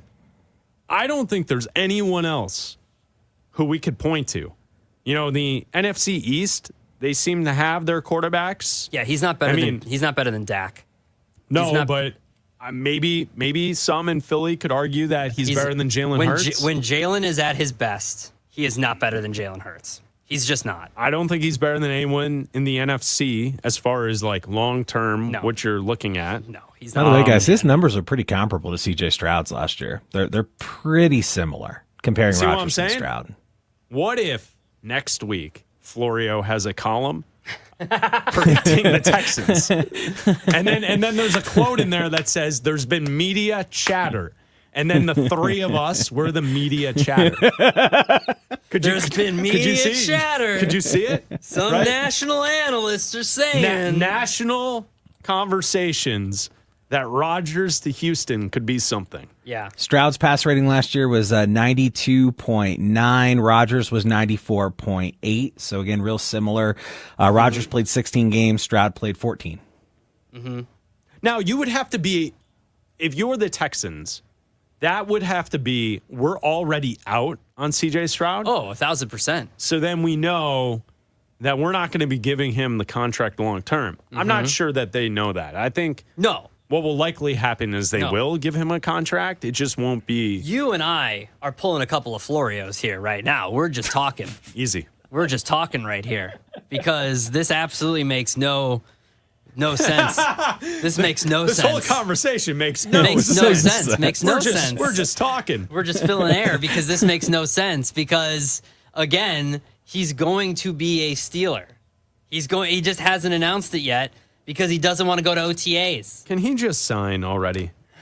Can we be done with this? Next week, Aaron Rodgers makes a lot of sense for the San Francisco 49ers because he just needs to take a visit. Purdy. If he would just take a visit to another team, it would just erupt things. That's all he has to do. Take Aaron one Rodgers visit has to been one seen team. in New Orleans. Are they set with Tyler Shuck? See, but that's where some of these teams I don't factor in. If you have a young quarterback, you'd likely rather see it through with the young quarterback than like 1 year of rental of Rodgers. The Carolina Panthers benched Bryce Young last year. No Are chance. they set with Bryce Young? Now really like Atlanta, with the way we listened to Matt Ryan earlier on the show, Atlanta would make sense. Atlanta's a team that if you put a sturdy quarterback in there, look at all the skill position players they have. Pitts, Drake London, Bijan Robinson. They've got star players. They just need a quarterback. So, like, the Falcons would make sense. The Texans would make sense. The Cardinals do not make sense. No. Could he wait? Because we know he hates practice. Could he be waiting and seeing if there's like an injury in training camp or something like that, and just wait that long? Well, he can't, because once the season starts, he's property of the Steelers. That's right. That's what they signed so with can't the pull UFA. that. Yeah, That's right. He can't pull that. Yeah. So he can't sit around and, God forbid, some other team starter goes down. Yeah. Yeah, right. Can't jump in there, and you can't start if someone's quarterback this is is hurt. all because he doesn't want to go to mini camps and OTAs and stuff. This is all because he doesn't want to do that. This is all that. He just doesn't want to have to show up and do this and because he wants this. This is what he wants. Does he? Yes. We haven't heard or seen him in a while. He doesn't. He says he doesn't, but he does. He says he doesn't want this. Craves the attention. He loves the attention. Rodgers loves the attention.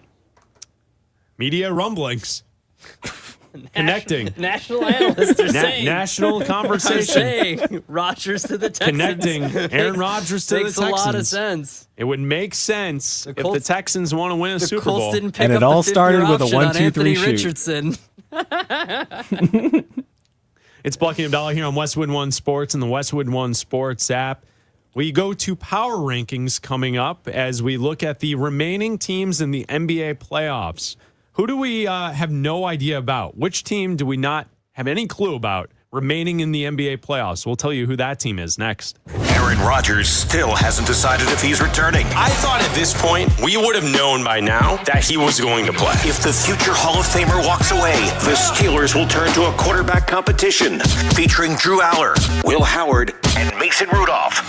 Not the plan, but is it their future? Westwood One Sports.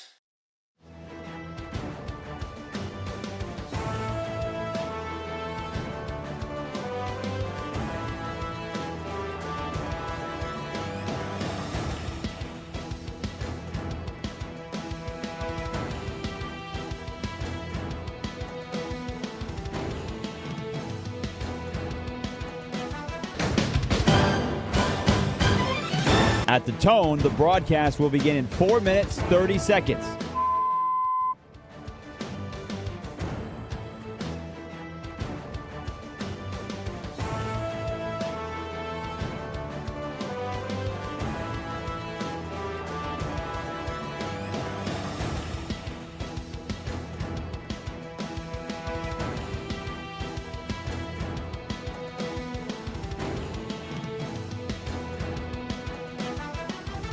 At the tone, the broadcast will begin in 4 minutes.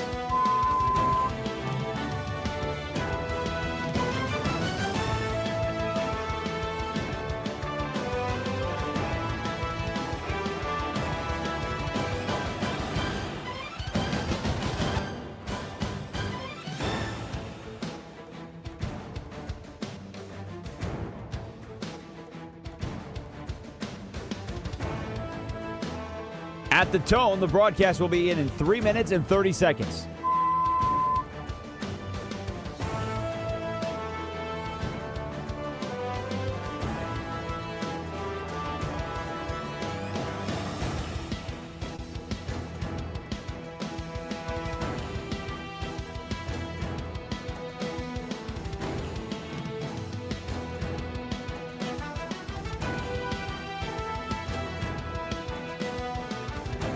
At the tone, the broadcast will begin in 3 minutes.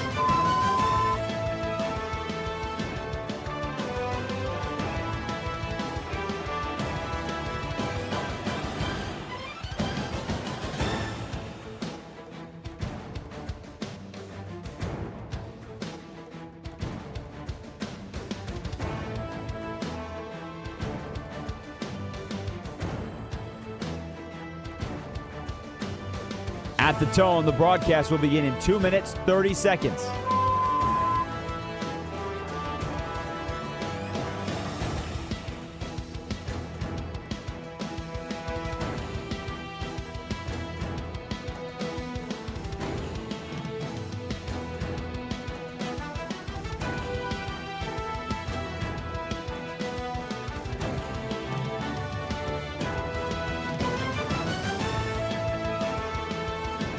At the tone, the broadcast will begin in 2 minutes.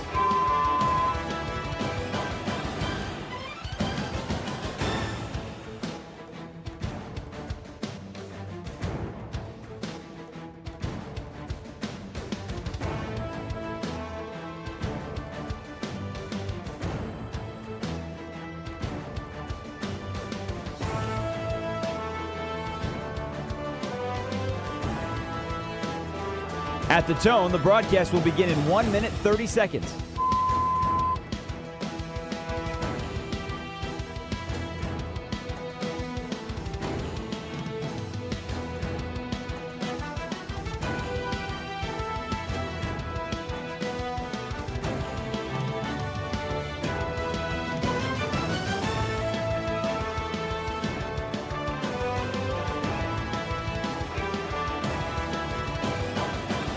At the tone, the broadcast will begin in 1 minute.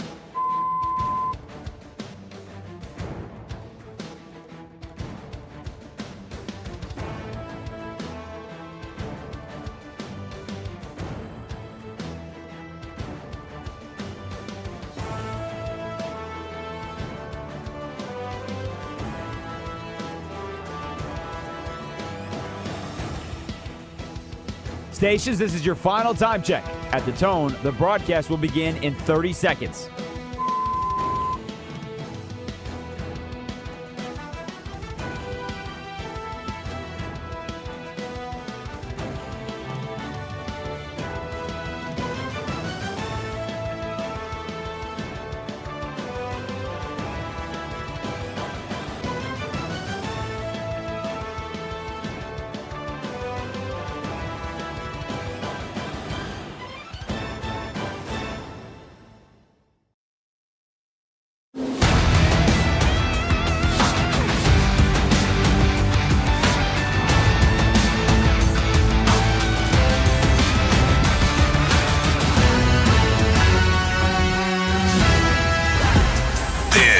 Is Bleck and Abdalla on Westwood One Sports.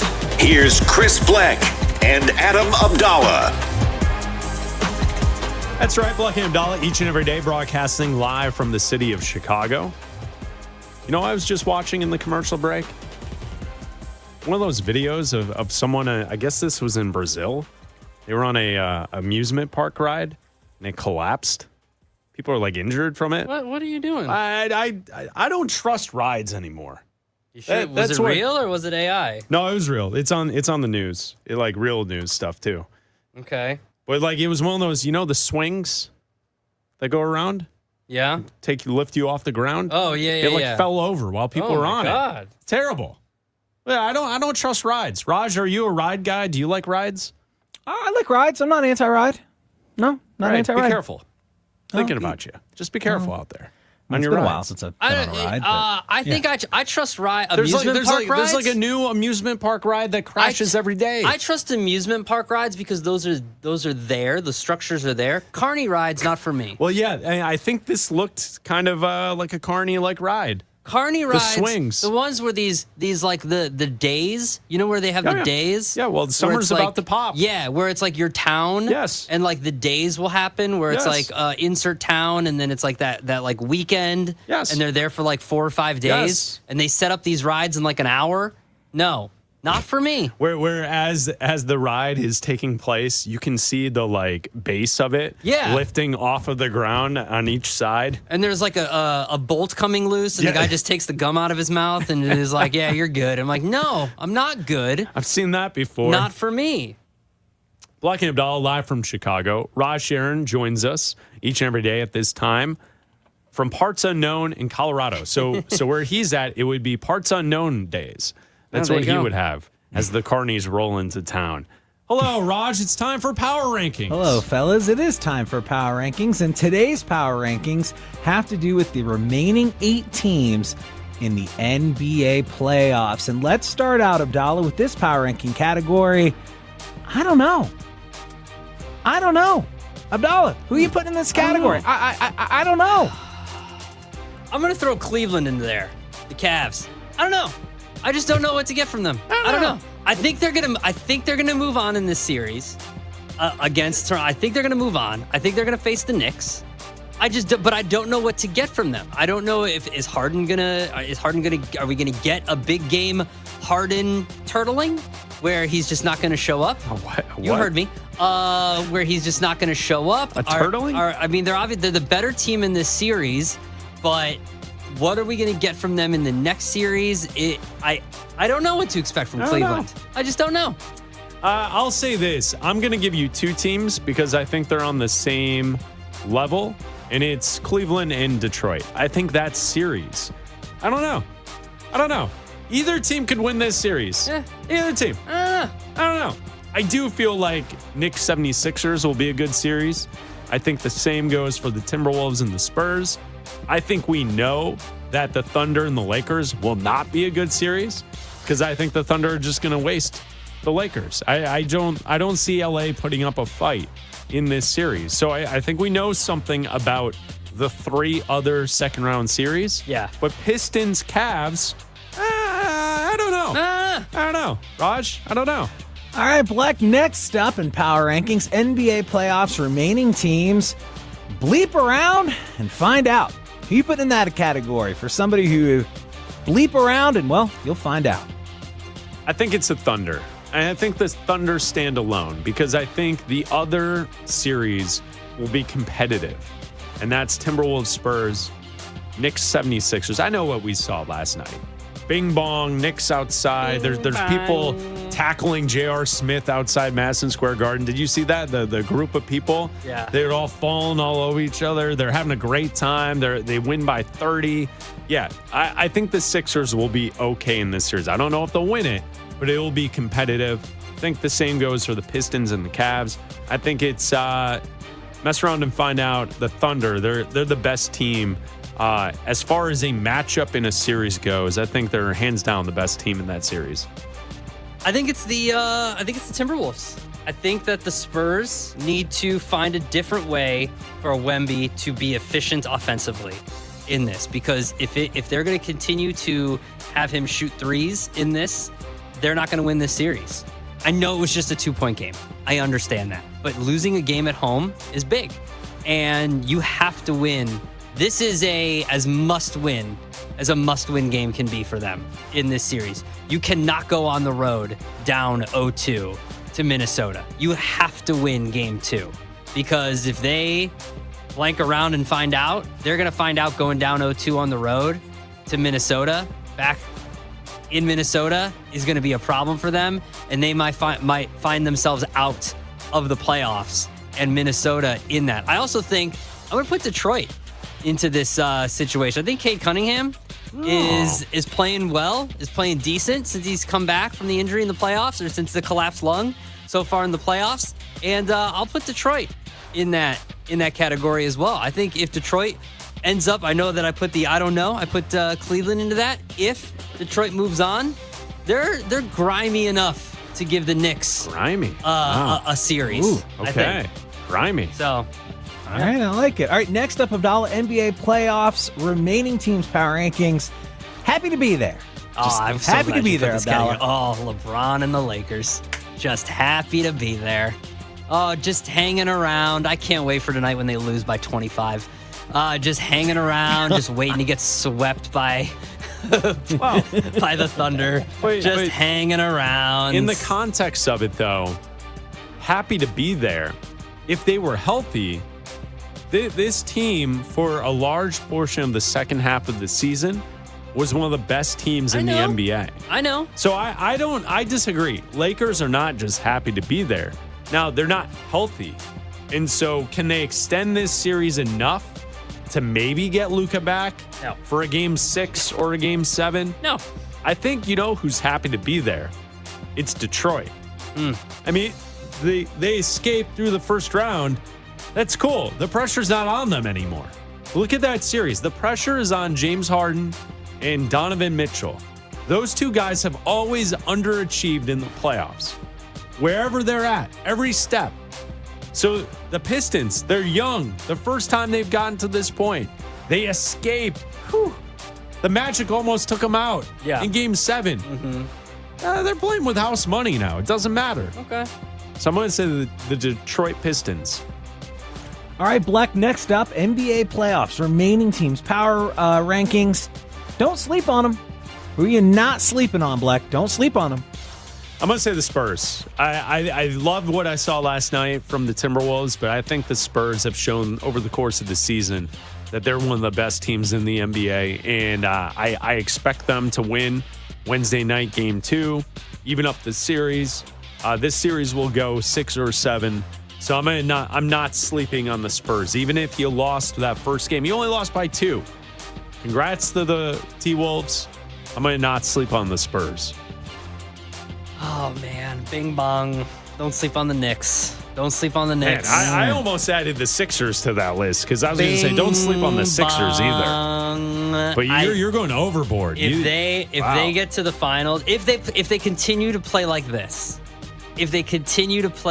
I know this is something historic. No team has ever won 3 in a row in the playoffs by 25 or more. If they can continue to play like this, you're going off of the rest of the 76ers. They haven't had any. Now it kind of evens out. We'll see how game 2 goes. If they can continue to play like this, there's a lot of games left to get to the finals. Oh, yeah. But if they are playing like this when the finals start, if they can get there, don't sleep on them. Wow. Bing bong. Don't Bing sleep bong. on the Knicks. Bing bong. Wow. All right. All right, Abdalla, next up in our power ranking category of remaining NBA playoff teams. Good, but not good enough. As much as it pains me to say this, I love the Timberwolves. I love Anthony Edwards, but they're good. I still just don't think they're good enough, and I think this kind of fits for everybody in the West when you're going up against the Thunder. You're good. I just think the Thunder are still on a different level.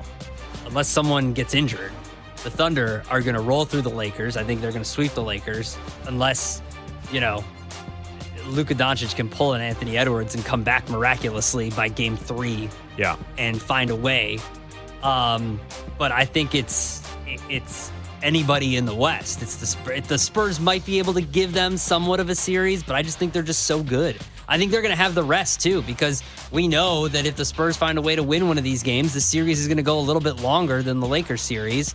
The Thunder are going to have all the rest. So I think it's anybody in the West, whoever comes out of this.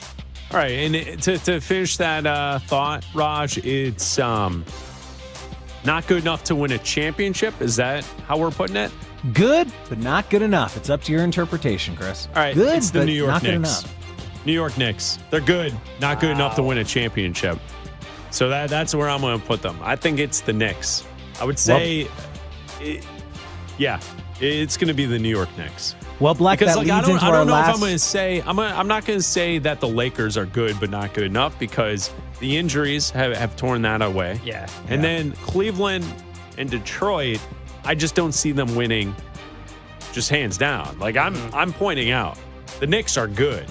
I just don't think they're good enough to win the title. Well, Bleck, that leads to our last power ranking category. Close your eyes. Can you see the confetti falling? Can you see Adam Silver handing the Larry O'Brien trophy to X team? Our final power ranking category of remaining NBA playoff teams. Who passes the confetti test? I think there's 3 teams. Oklahoma City Thunder, San Antonio Spurs, Minnesota Timberwolves. That's it. The champion will come from the Western Conference. It will be one of those 3 teams. They pass the confetti test. You can't close your eyes and see Jalen Brunson up on that stage holding up the trophy. I just don't see it. You can't see it. Just don't see it. Don't see it. You're a lot nicer than I am.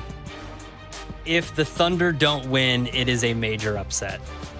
The fact that we are into the semifinals and the Thunder are minus 155 to win the finals, like a minus 150 or higher, a minus anything to win the finals, to be crowned a champion, is insane. The fact that they're minus anything, the Spurs are the next closest at plus 475. So if the Thunder don't win, to me, it's them and them alone. It would be a major upset if the Thunder aren't crowned back-to-back champions. So there is one confetti team. They should only make confetti of the whatever color that the Thunder are going to be. They would do a combination probably of all of their jersey colors. Don't print Spurs colors. Don't print Knicks colors. Don't do any of those colors. Only Thunder colors for the confetti. They're the only ones that are passing the confetti test. It is just the Thunder. And that does it for Power Rankings today, guys. Thanks. What's so funny, Raj? What are you laughing at? I saw an image. It's when I brought up confetti. It was AI slop. You know how sometimes they'll cut the confetti now into different shapes? Like when the Nuggets won, I still have some in my house. Yeah, yeah. It's the O'Brien. People did it for the Thunder, and it's just GA at the free throw line shooting free throws, and that would be the confetti. The old flopopotamus.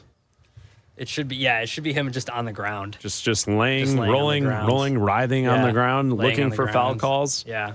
No one spends more time on the ground than Shai Gilgeous-Alexander. Easy.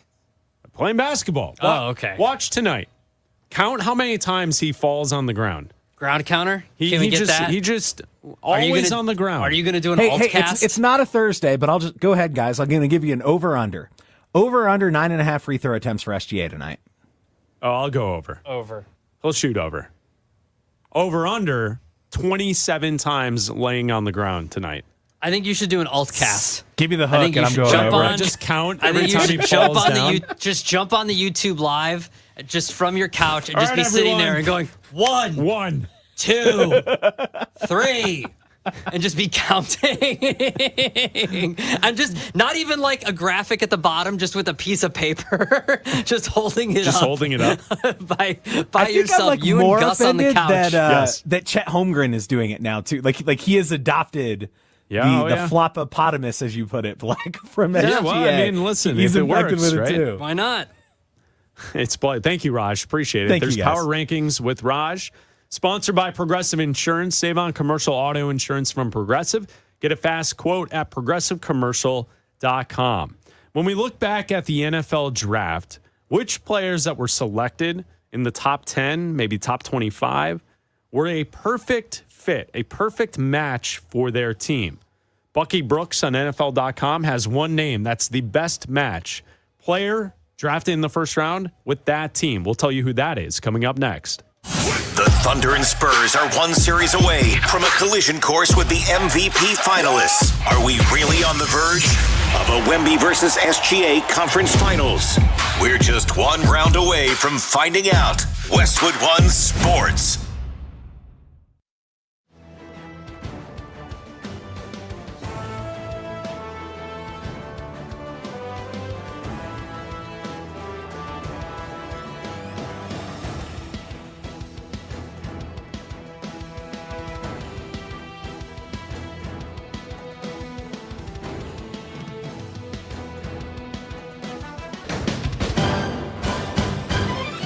At the tone, the broadcast will begin in 4 minutes, 30 seconds.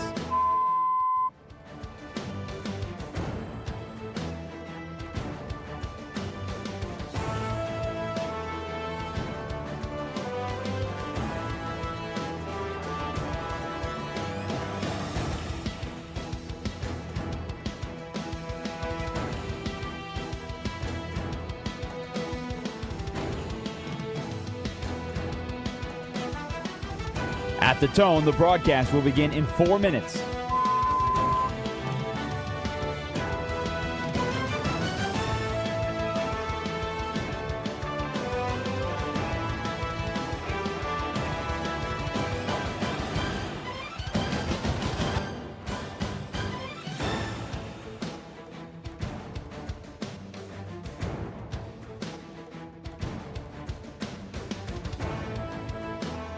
At the tone, the broadcast will begin in 3 minutes and 30 seconds.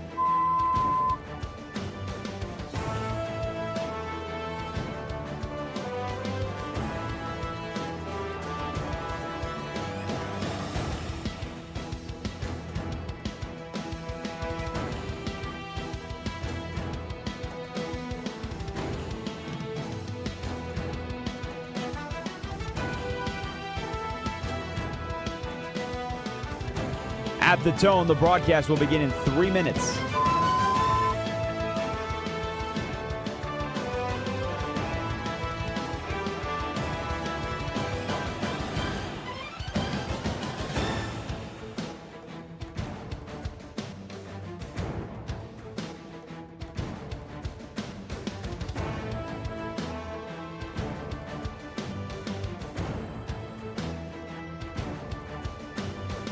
At the tone, the broadcast will begin in 2 minutes, 30 seconds.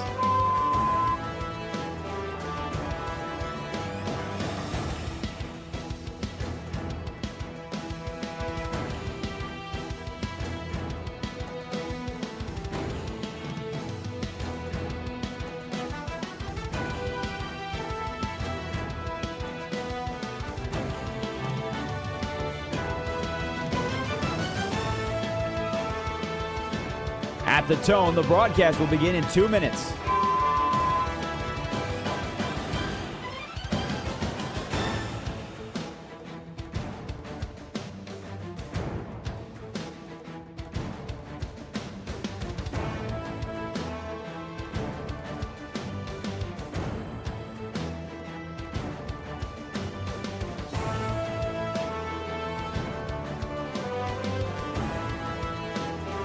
At the tone, the broadcast will begin in 1 minute, 30 seconds.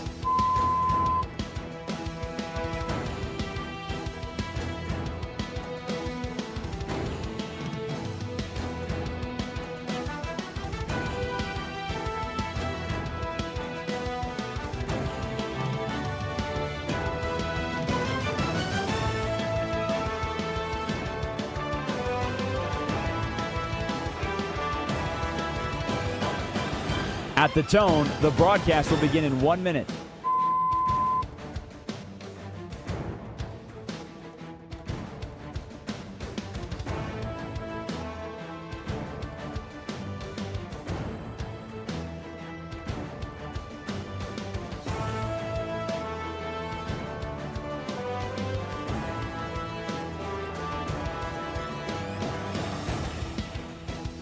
Stations, this is your final time check. At the tone, the broadcast will begin in 30 seconds.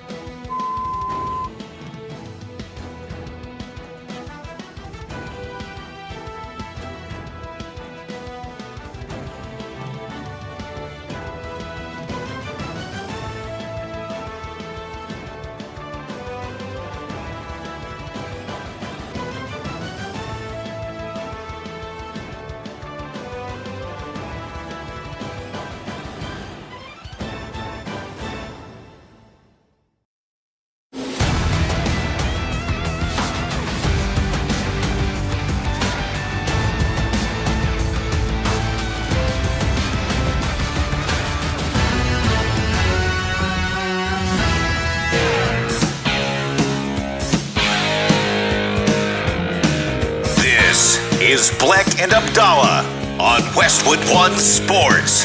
Here's Chris Bleck and Adam Abdalla. NFL.com today, there's an article up from Bucky Brooks. He's really good on the NFL draft before and after. He has 10 players who are perfect fits for their new teams from the 2026 NFL draft. Number 1 overall on the list, the Cowboys and Caleb Downs. That's a pick that I loved on draft night. I love the fact that the Cowboys moved up the one spot to get the player that we talked about with many heading into the draft was the best player in this year's draft. So Bucky Brooks on NFL.com lists Caleb Downs, the Dallas Cowboys, as the best player and team fit from the NFL draft. They needed a lot of defense. Caleb Downs is one of the guys that we talked about, like you said, best player in the draft. He also has the highest selling rookie jersey. Not that that matters for player impact, but Cowboys fans seem to love him already. And I think, adding the edge rusher as well is going to help.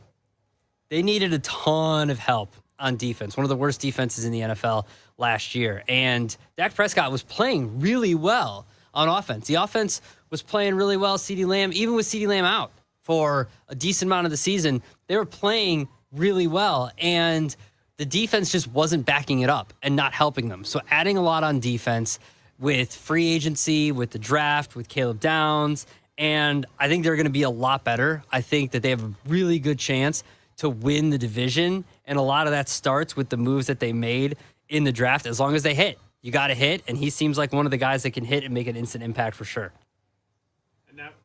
And that brings us to our Defensive Player of the Week, brought to you by Navy Federal Credit Union. Our members are the mission, so we'll name Caleb Downs and the Cowboys the perfect fit per Bucky Brooks on NFL.com. Caleb Downs is our Defensive Player of the Week, brought to you by Navy Federal Credit Union. Our members are the mission. It's Bleck Abdalla here on Westwood One Sports and the Westwood One Sports app. You can call the show at 310-840-4910, and that's where you find Bill in Northsboro. You're on with Bleck Abdalla. What's up, Bill? Yeah, how you doing today? Yeah, We're good, man. What do you think? I'd like, Oklahoma City's winning the whole thing. I mean, I ain't trying to argue that with nobody. But I would like to see the Celtics go after Bam Adebayo, Miami. He's a power forward. Yes. Yeah, I can't say his last name, but he's a power forward and he's also a center. And up to last year, he was putting up 30 points a game, And I think they could probably swing something with Derek White and maybe another player, And if we could keep Jalen and Tatum, there, we'd have a heck of a team,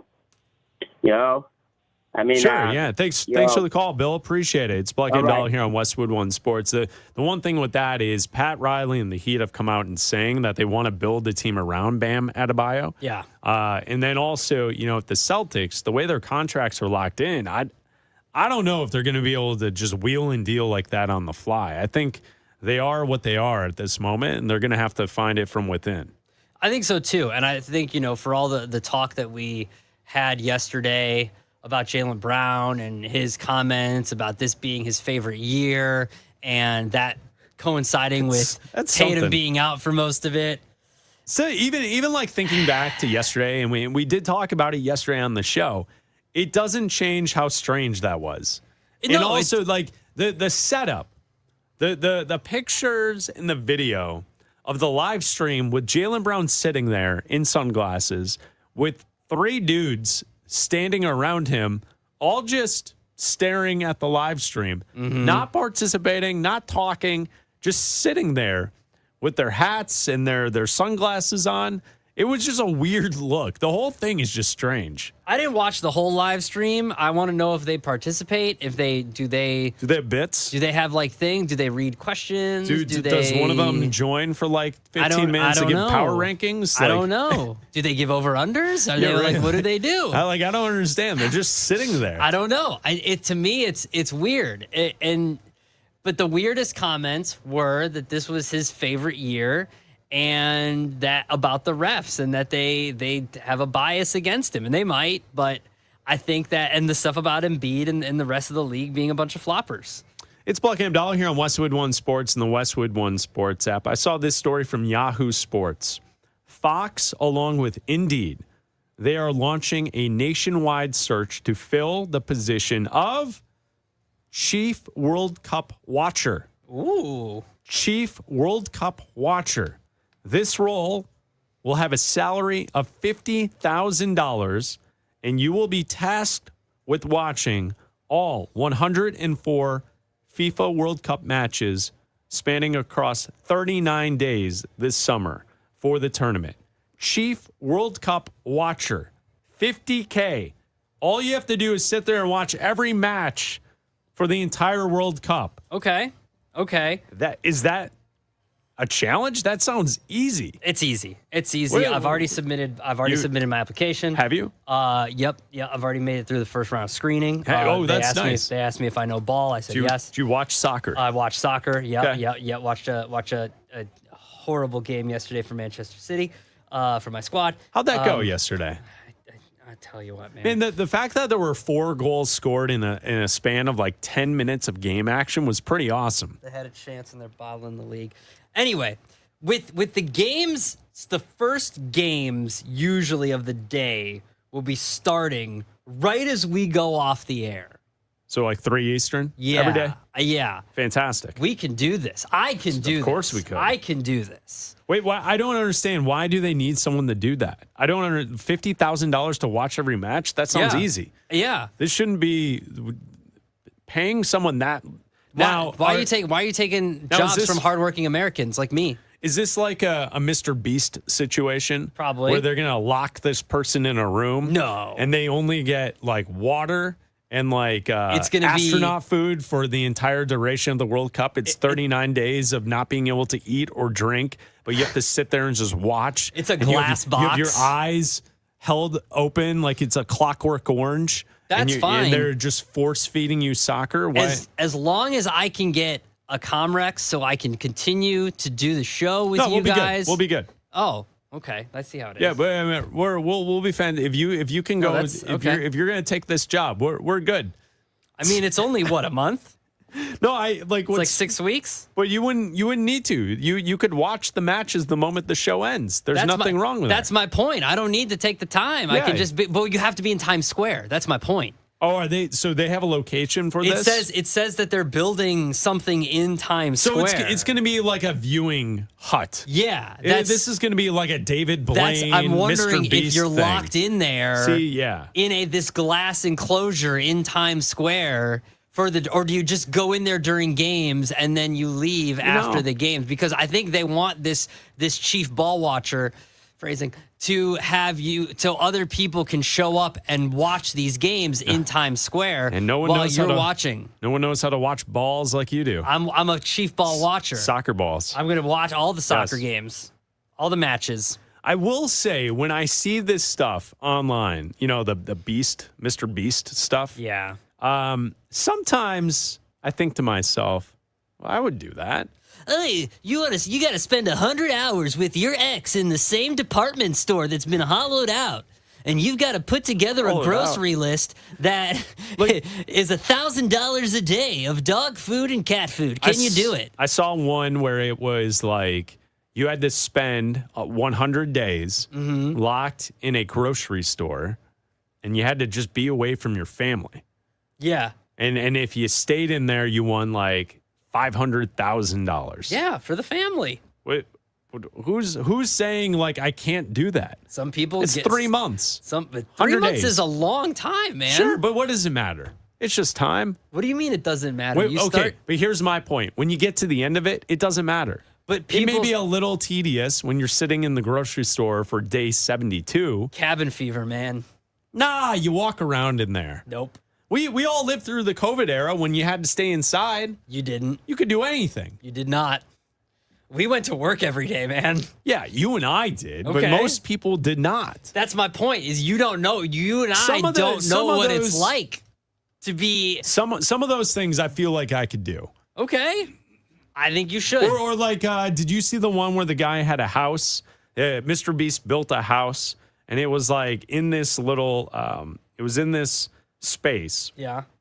And he put a line around the house. Oh, yeah. And he couldn't step outside the line. Yes. So, like, the guy was sitting out there gardening, like, for like 3 months. I think who cares? The weirdest one is that you have to stay in a grocery store for 2 months, and then every day you have to put together a grocery cart full of stuff that equals an amount of food. That, to me, was the weirdest one. And then you have to like guess the amount and put together. And it's like, why are we doing these things? And why are people watching these? But I think that's what this is. Fox and Indeed, they're going to have this person, the chief World Cup watcher. Me. They're going to be sitting in a glass hut in the middle of Times Square watching soccer every match for 39 days. I'm going to do this for free. Right. That's why I'm saying $50,000 is a lot of money for someone to just sit and watch the games every day. You and I'm not going to get paid anything to sit and watch the soccer games. No, I know. I'm going to get yelled at because I'm going to be watching too much soccer. That's what's going to happen. Raj is going to yell at us because we're going to say we're going to want to talk a little World Cup, and he's going to yell at us. He's going to be like, guys, too much. Training camp's going on.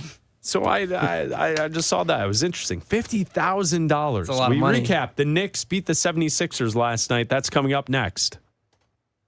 This is Westwood One Sports.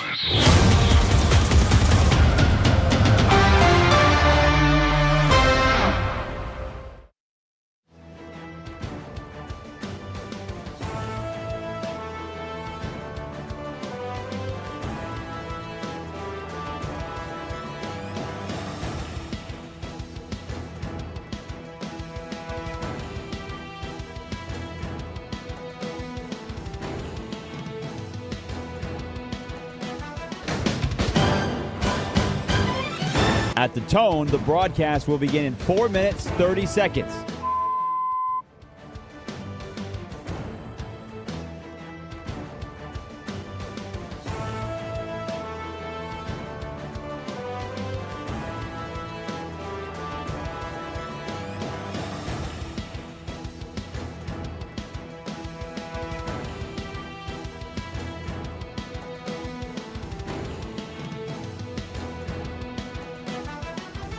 At the tone, the broadcast will begin in 4 minutes.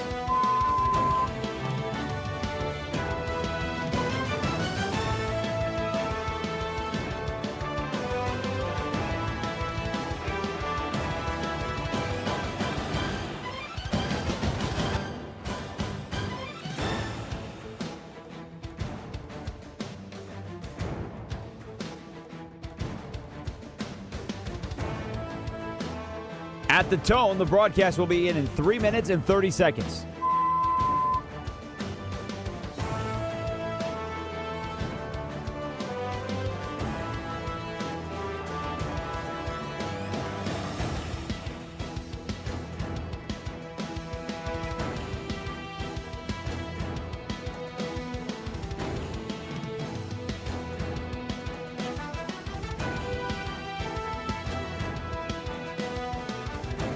At the tone, the broadcast will begin in 3 minutes.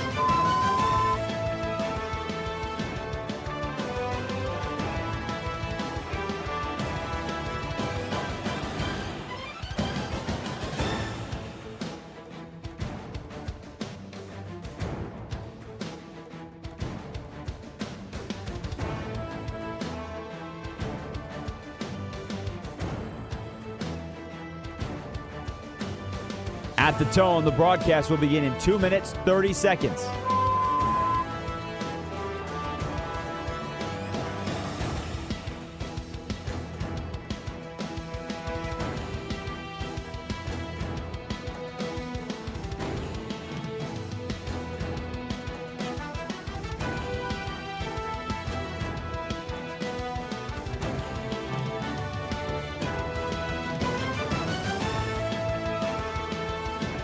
At the tone, the broadcast will begin in 2 minutes.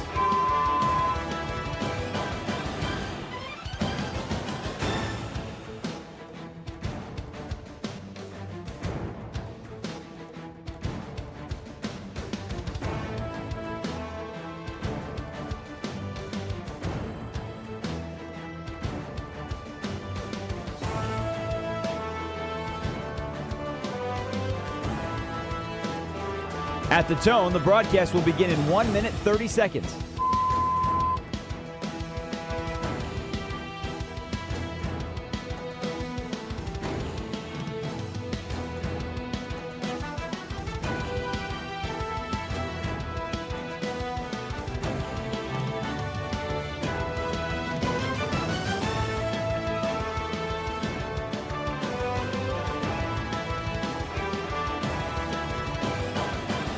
At the tone, the broadcast will begin in 1 minute.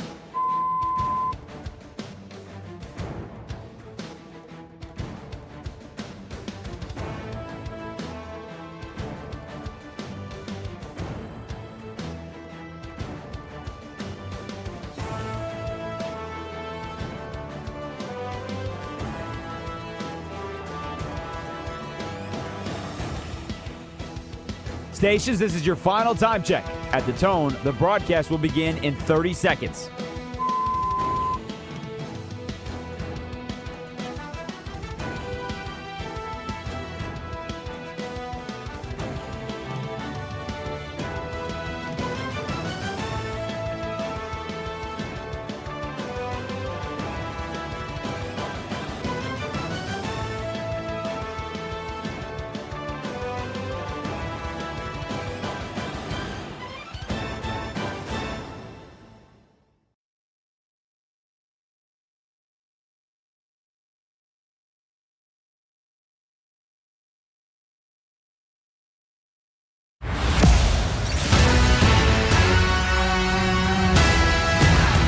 This is Bleck and Abdalla on Westwood One Sports.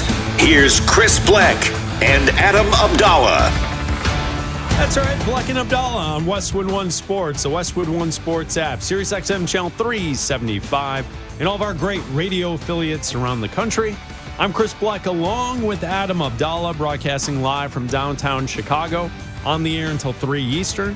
Then we'll hand it off to Jim Rome right here on Westwood One Sports. You can call or text the show at 310-840-4910 as we hang out with you for the next hour. Tonight in the NBA, we got 2 matchups in the NBA playoffs: Cavs, Pistons, Lakers, Thunder. And last night, we had one game that was fantastic between the Timberwolves and the Spurs, and then one game that was a blowout. And it is appearing to me like Knicks fans and those watching think that the Knicks now have a chance to get to the finals and to win an NBA championship. First of all, no shade. Full disclosure, lifelong Chicago Bulls fan. The Knicks are usually the team that I quote by saying they're the team I hate the most in sports. But I can respect when a fan base rallies behind a team, and no fan base supports a team like Knicks fans support the New York Knicks during the playoffs. It's pretty cool to watch. So that's why I want to say that. Like, full disclosure, as a Bulls fan, I'm envious, and it is cool the way people support the New York Knicks. It's been fun to watch. I think that the last 3 games, them winning by 25 points or more, is something historic. Obviously, no team has ever done that before in the playoffs, and something has switched for them. A switch has been turned on. Now, whether it's the Hawks quitting or the 76ers now just being tired from their 7-game series, and now it'll catch up because the rest is the same between the Knicks and the 76ers, they've caught lightning in a bottle. And I think that everything that they did was working well. Whether it was threes, whether it was going to the basket, whether it was Brunson's mid-range, everything that they wanted to do, including making Joel Embiid an absolute non-factor on defense. He was on an island, and he had no idea what the Knicks were throwing at him at any given time. He was out there, and he looked like a deer in the headlights for the entire game, and that's what it led to. Halfway through the third quarter, you had Nick Nurse, head coach of the 76ers, pull his starters, and that was it. Ideally getting them the most amount of rest possible and saying, all right, this is it for tonight. We'll get ready for game 2 and ideally try to steal a game here in New York for game 2 and then go back to Philly with the series tied at 1-1. But something you've seen from the Knicks and this New York team is that they've just been able to turn it on offensively the last 3 games whenever they've wanted to. You know, there's one of 2 ways you can look at it, right? Like, New York's just the better team. They blew the 76ers out. Non-competitive game. By far, they just give the advantage to New York. You can look at it that way. Or you can also throw a little context into it and see that the 76ers went to Game 7 on Saturday night, and they had 1 day off in between to then get to New York for a series that started Monday night. You can look at it either way. I'm leaning a little bit towards Philly just short rest. The Knicks were waiting. They're ready to go for the series, and they just got thumped in Game 1. Now, let's see in Game 2 tomorrow night. Both teams are off of 1 day of rest. Let's see how competitive the Sixers can be. Can Joel Embiid participate a little bit more? Last night, like you said, he only played 25 minutes, 14 points, 3 of 11 from the field, 0 for 2 from 3. And Embiid just didn't look himself. He's also a little banged up, as he always is. So how much does that factor in? It seemed like Karl Anthony Towns was kind of giving it to him. And Towns only had to play 20 minutes last night. He had 17 points in 20 minutes. So because the Knicks were able to get out and to score early and to turn this into a blowout early in the second half, the Knicks could also rest players as well. Jalen Brunson only plays 31 minutes. You get the 20 from Karl Anthony Towns, 27 from Mikal Bridges. So both teams heading into Wednesday night should be as rested as you can get in a playoff series. And I think that that's where I kind of fall in this conversation. I don't have a hot take for you. I'm not going to say that the Knicks are going to win the finals. I'm not going to say that they're automatically going to sweep the 76ers. I think they had a great Game 1. And let's see if Philadelphia can respond in Game 2. Because I'm expecting this to be a long series, 6 or 7 games. I don't think it's a sweep one way or the other. And even if the Philadelphia 76ers play well in Game 2, I don't think that then it's going to be a gentleman's sweep. I think both of these teams are very good. You're probably looking at the team, whoever wins this series, to get out of the conference finals and to get into the finals. So that's where I'm at after game one. Impressed by the win by New York. I'm not just writing Philadelphia off, though. I don't think I'm writing them off 100%, but I do think that what I saw from yesterday is that Embiid, whether it's fatigue or he's just banged up, he's not 100%. He really never is. And the Knicks have found something to take him out of the game. And if they can continue to do that and work their offense around him, fatigue or no fatigue, he's going to be a non-factor. I mean, just look at I get what you're saying, but look at the numbers. The Knicks last night shot 63% from the field, 51% from three. Yeah. No team in the league, if you shoot like that, you're not going to lose. Of course you're not going to lose. In every situation, it's going to be a blowout. And they're not going to continue to do that. Of course they're not. But that's why I'm saying it could be justified in thinking that you could just write that game off. You could. But they've also done it 3 games in a row.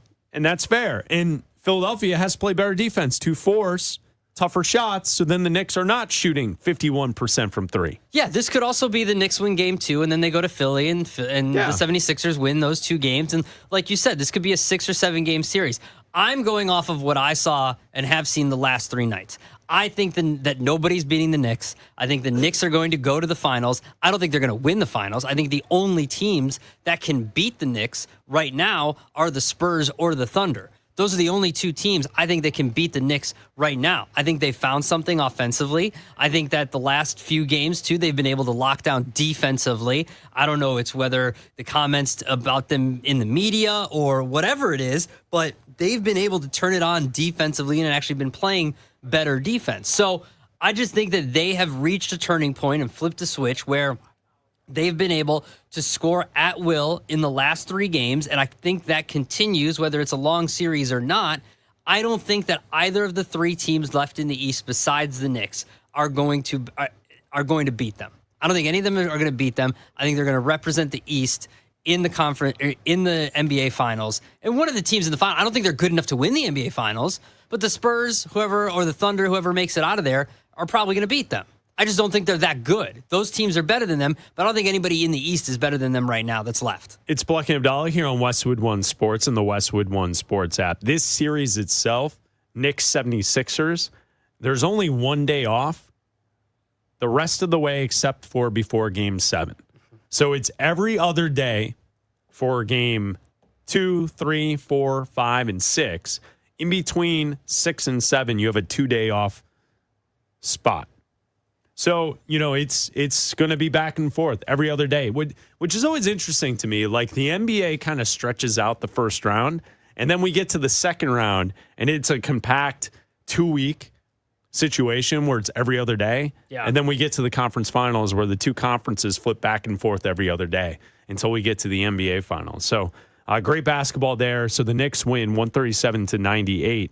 The other game last night was Minnesota wins 104-102 over the Spurs.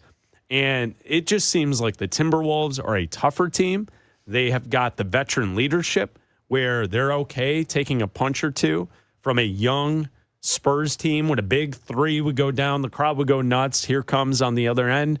The Timberwolves would get a bucket, and they would stop a run. And they were just always able to keep that, foot on the pedal mentality throughout the game. Anthony Edwards did not start. He played well. And the moment he stepped on the court, he was talking trash last night, and it was awesome to see. And the Spurs are kind of in a situation that's interesting, right? Like throughout the regular season, they're the young, fun team. They've got a player in Wembanyama who doesn't have to play a ton of minutes because they're managing it. And now he gets into a game, 40 minutes last night. He looks tired, and Rudy Gobert seemed to be really affecting the way he played. And most notably was Wembanyama last night from 3 going 0 for 8 and then shooting from the field 5 of 17. So Wemby last night, 11 points, 15 rebounds, 5 assists, and 12 blocks. But the story of the game, the Timberwolves win as Anthony Edwards is back. Yeah, Anthony Edwards, 8 days after his knee being bent the wrong way that it looked like Hyperextended. It looked like his knee was a different. Looked like it looked like his knee was fine because it was bending so far the wrong direction. Like that's how far back his knee was bending. And he comes off the bench, like you mentioned, 18 points. But it wasn't like that's not a lot of points for him, obviously, but it was where they were placed. It was strategic. And his comments after the game and saying how he felt he needed to come back because everyone is just more relaxed when he's out there. Everybody plays just more relaxed when he's out there. And that's how everybody felt. And this team embodies his mentality of that tough, gritty dog mentality that they're not out of any game. And sure, everybody had kind of sharpied in Spurs and Thunder into the Western Conference Finals. And this team in Minnesota took offense to that. And you can feel that. And Rudy Gobert, especially, took offense to the unanimous Defensive Player of the Year going to Victor Wembanyama. And you could see that yesterday. And the Spurs have to figure out a different offensive game plan for Victor Wembanyama. Going 0 for 8 from 3 is not a way for this game plan to go because this was not a blowout.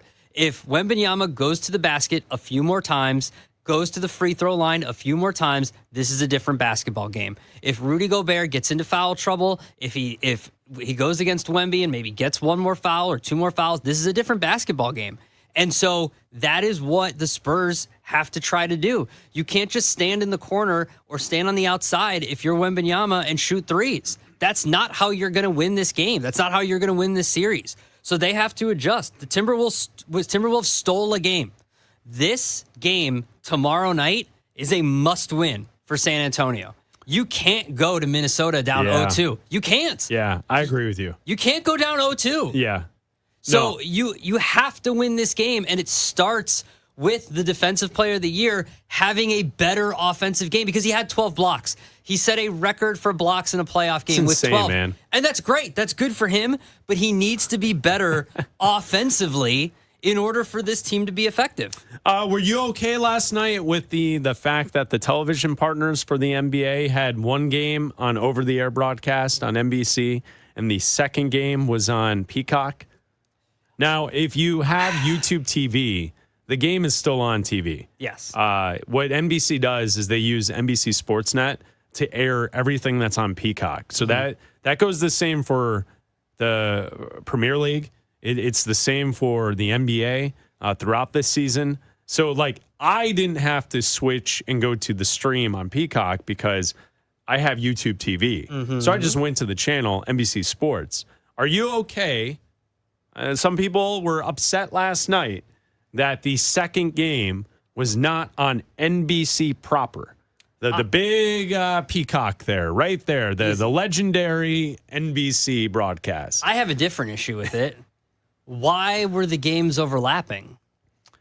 Why did you start the first game? It's easy. It's an easy answer. Why did you start the game at 8 o'clock Eastern and not 7 o'clock Eastern like you have the rest of the entire first round of the playoffs? It's an easy answer. We're started at 7 o'clock Eastern and not 8 o'clock Eastern. Why are you having... I understand the first game was a blowout, so nobody cared, so you could easily switch over. But this seemed like an easy problem to solve. So tonight's games, for example, the times are 7 o'clock Eastern for Cavs Pistons, and then 8:30 Eastern for Lakers and Thunder. So there will be an overlap tonight as well, and it's the same setup with NBC Sports / Peacock, and then NBC, the main game on the broadcast on NBC. Here's why the NBA is in a spot where it's tough because they've got two teams in the Western Conference, and it will be three teams that have made it to this round in the Western Conference. Mm-hmm. They're all in the Central Time Zone. I understand that. Minnesota, Oklahoma City, and San Antonio. Mm-hmm. So those games locally, they don't want to start those games beyond 9:30 local time. I get that. So that's why tonight, the Thunder game locally starts at 7:30. That's an 8:30 Eastern time tip. Okay. When we get to next Monday, when the Lakers are finally hosting a game in this round, the time will be later. No, I understand the games will be separated. I get that. But you started the game later last night No, when I you know. could have started wait, earlier. But you don't need to start a game at Madison Square Garden at 6 o'clock. You didn't local? need to. No. It would have been 7 o'clock local. They It want would have been prime 7. time. It would have been 7. Prime time. No. It would have been 7 o'clock local. That's Don't prime you time. understand? Prime time Listen, is 7 o'clock still prime. Your simple Midwestern brain. No.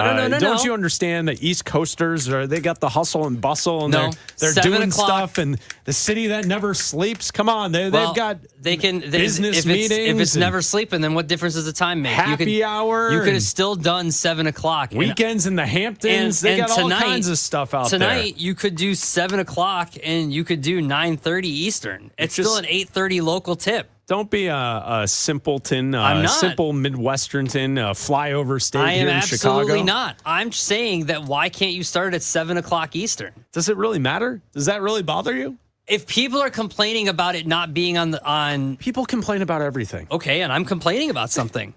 If people complain about everything, I'm allowed to complain about something. I'm complaining about overlapping times because guess what? On Wednesday night, Yes. they're doing the game. What time does the game tip on Wednesday night, Chris? 7 o'clock Eastern. Knicks, Oh, really? 76ers. Why not on Monday? Why didn't they do that on Monday? Because it's a different broadcast partner.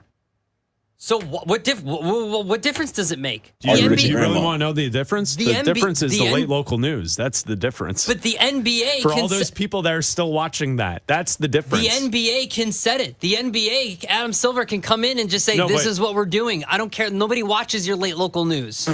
Well, I mean, that might be certainly the case. But on Wednesday night, ESPN has the broadcasts. Okay. So ESPN, they'll make SVP stay up all night waiting. So they don't care. They'll just push Scott Van Pelt out of the way. Okay. That's why. That's why they're doing it that way. I'm just telling you. I'm offended for all the ladies that want to tune into Fox 32 in Chicago and see Chris Bleck breaking down sports. Well, that's only on a Sunday night. That was Only on a Sunday that was night. last Sunday, Raj. Sunday. I am taking issue with Abdalla saying nobody watches local news. I think a lot of people are tuning in just to see you, Bleck. No, they're not tuning in to see me, but I will say some people do. I understand the demographics have changed, and it's more older people are watching late local news. I get that. I wonder if it had to do with Young people don't consume news anywhere. They just watch people that are on streams look-smaxing. It's weird. Like, People just like standing behind that's- them wearing glasses like Jaylen Brown a stream. bunch of dudes standing in a room watching Jaylen Brown have a live stream. It's weird what people watch. So I get it. I get that people are not watching the late local news, but that's why NBC last night handled the broadcast the way they did, and why on Wednesday, when you get a doubleheader, the games are going to both be on ESPN television. It'll be different. I'm going to blame the Met Gala and traffic. Traffic at the Met Gala. That's the problem. That's why they did it. That's why they made the broadcast. That's why they started it. Yep. Mm-hmm. Can you break down some of the fashion from the Met Gala for us? Nope, I can't. Why not? Because I didn't see very much of it. I know that Heidi Klum was dressed as look it up. Heidi Klum was dressed as a statue, I think. Oh yeah, Statue of Liberty, right? No, I think she was just dressed as a statue. Oh, she was something else? Yeah, and there was a lot of nip. A what? A lot of what? Nip. Okay. I can say nip, Raj. You with can, with Heidi Klum? No, just in general. I think was the theme nipple? No, I don't think it was. I think was it the was. theme? I think it was like art. Oh, and nipples art now? Art. Fashion is art. I think was the theme this year. Okay. I know Russell Wilson was there. Oh, I'm sure he was. I know that there's nothing more fitting for Russell Wilson to participate in than the Met Gala. Joe Burrow was there. Yeah, he's like a little. What? Ooh, What? Very Say fancy. it, say What? He's got fancy What? stylings. What? You just threw so much shade at Russell Wilson, and then I said Joe Burrow, and you had to bite your tongue. Yeah, because he's like a little. You had to bite that tongue. He's like you, a fashionista. I am not. Joe Burrow is a I didn't have fashionista. I didn't have to watch. He wears stuff that I don't think I could pull off. I didn't see. That's all I saw because I saw that. Can you look up some gear? Can we do this coming up next? Can you break down some of the fashions from the Met Gala for us? The Met Gala, yeah. All right, Abdalla's going to do that. It's Bleck Abdalla here on Westwood One Sports. NBA playoff TV ratings are the highest they've been in 33 years. Stanley Cup playoffs viewership is surging year over year. Now in the second round, we are breaking down the matchups that matter most to you. This is Westwood One, baby! Westwood One Sports.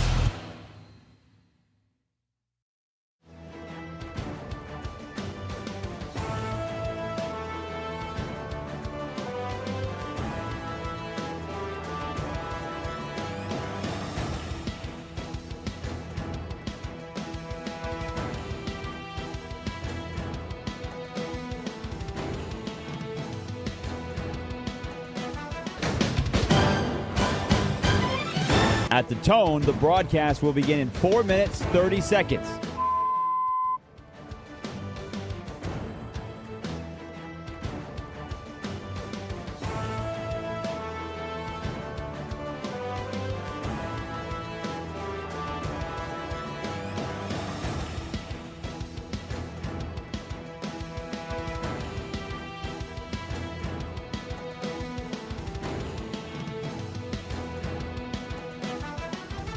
At the tone, the broadcast will begin in 4 minutes.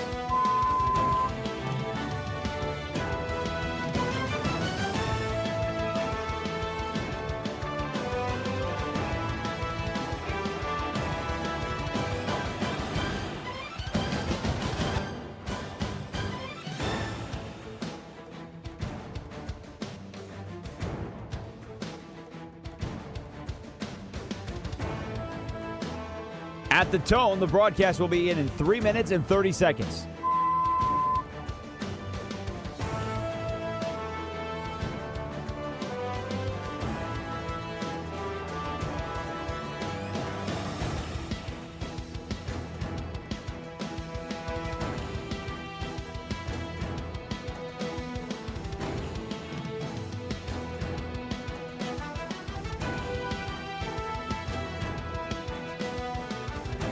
At the tone, the broadcast will begin in 3 minutes.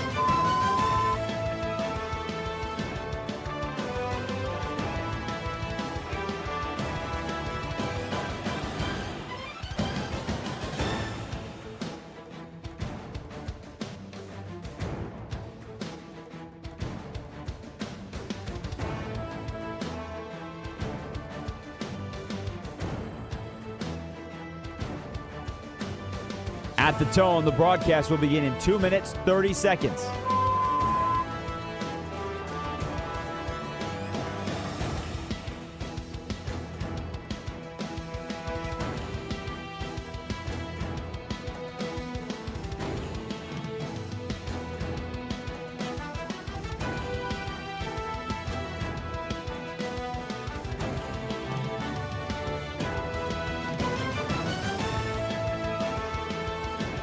At the tone, the broadcast will begin in 2 minutes.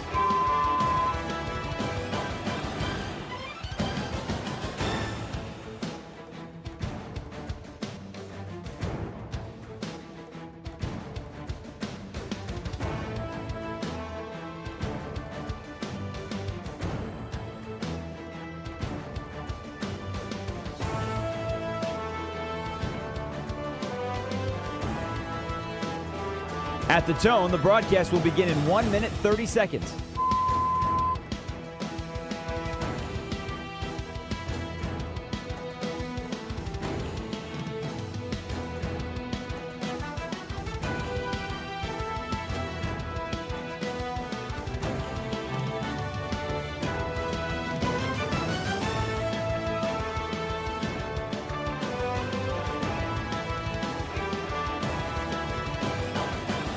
At the tone, the broadcast will begin in 1 minute.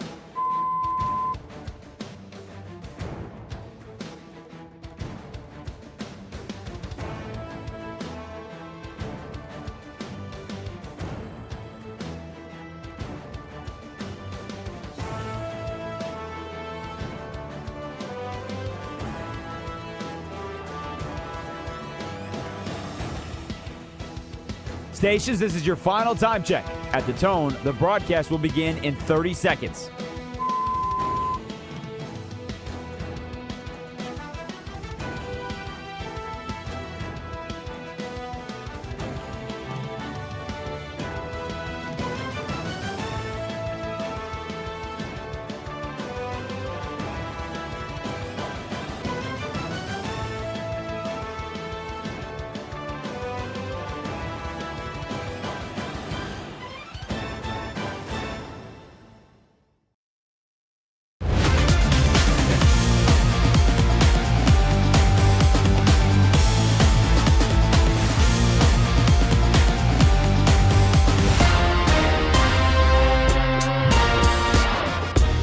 This is Bleck and Abdalla on Westwood One Sports. Here's Chris Bleck and Adam Abdalla. All right, explain to me what the Met Gala is. Like, I understand it takes place. So I understand that people get dressed up to go to this, but like what? Like, I understand it's a, like, what is it really? it takes place at the Museum of Contemporary Art, the Metropolitan Museum. Yeah. Okay. And the theme, did you find out the theme? Yeah, it's costume art. Okay, so it's set every year. It's a different theme. And like it's a big deal, I guess, to get invited if you're a celebrity. Okay. If you're But athlete. it's just a dinner? Yeah, like it's there's like an a MC and yeah, you it's just like sit there like a after- dinner, and there's like costume changes, and like some people show up and like some people just show up in like a suit and like a tie or like a tux, like a Okay. nice tux. All right. And some people go like all out. Like if you're Heidi Klum, like you know how like Heidi Klum, the model, former model, goes like. I'm all- familiar with her work. I'm just yes. letting everyone know in case the listening. It's a national show, Chris. Not everybody in the country is familiar with her work. I was a teenage boy in the 90s. I know you were. I'm familiar we with all her work. were. You know how like she goes all out for like Halloween too. Yeah, she's one of those people She's that one of gets those really people. into Halloween. Yeah. So she does it for the Met Gala too, right? And like remember last week I said it's good for Diana Rossini and for Mike Vrabel that the Met Gala is happening because all these athletes are going to be there and it'll take the attention off of them. Yeah, you're So- right. I didn't see anything today in the latest in the I did. Rossini and Vrabel scandal. I did. Thanks, Florio. What did Florio have? That there might be loose things out there that she's going to be telling her story soon or something. Oh. Again, it's Florio writing to Phil because I guess he's got an All right. under now or something. So, Anyway, Abdalla All is right. the fashion hot cop All here right. at Westwood One Sports. Here we go. He's going to run down some of these outfits the that athletes, because I don't know who some of these celebrities are because I'm old now. Okay. All So right. give us the athletes. What do you So- see at the Met Gala? Naomi Osaka, tennis player. Yep. Now this sometimes, I guess at the Met Gala, sometimes the reveal is the thing. She showed up wearing like this white dress. Okay. And then she had the D dress, and underneath it, it was like a red dress. Okay. So she had one dress on, And then she underneath changed it, to a red dress. Red dress, yeah. Okay. Yeah. Yeah. Angel Reese was there. That's it? Yeah. All right. I mean, I don't know how else to explain it. She had All a right. big white hat on. Angel It looked- Reese. What- Angel what do you Reese have was there? there. She had on her dress was very flowy, had a long train. You know what it looks like? Her dress looks like. Okay, go with me on this. Okay. When you change your sheets on your bed, Yeah. and when you pull the sheets out of like the dryer, Yeah. and then you're carrying the sheets to the bedroom, Yeah. and then like right before you go to flop it onto There's like the loose, it's on the Yeah. ground. Yes, that's Yeah. what she looks like. Angel Yeah. Reese looks like she has bedding that's loose on the ground around her. It does. She really bricked that fit, just like she bricks everything else. Ayo. It was funnier during the break. It was. Joe Burrow and Justin Jefferson were there. Oh, okay. Wide receiver, quarterback. They took a picture together. They look fancy. Florio should write a piece about that. That they're standing next That to they're each other. standing next to each other. Start the rumors. Could Justin Jefferson want to trade to Cincinnati? Joe Burrow wants out. Could he be the next quarterback that wants to go to Minnesota? All right, so they're wearing suits. Congrats. Yeah, they're wearing suits. I mean, All right. again, like I said, some of them just wear suits. Steph Curry was there He looks like with his he's wife, a, Aisha.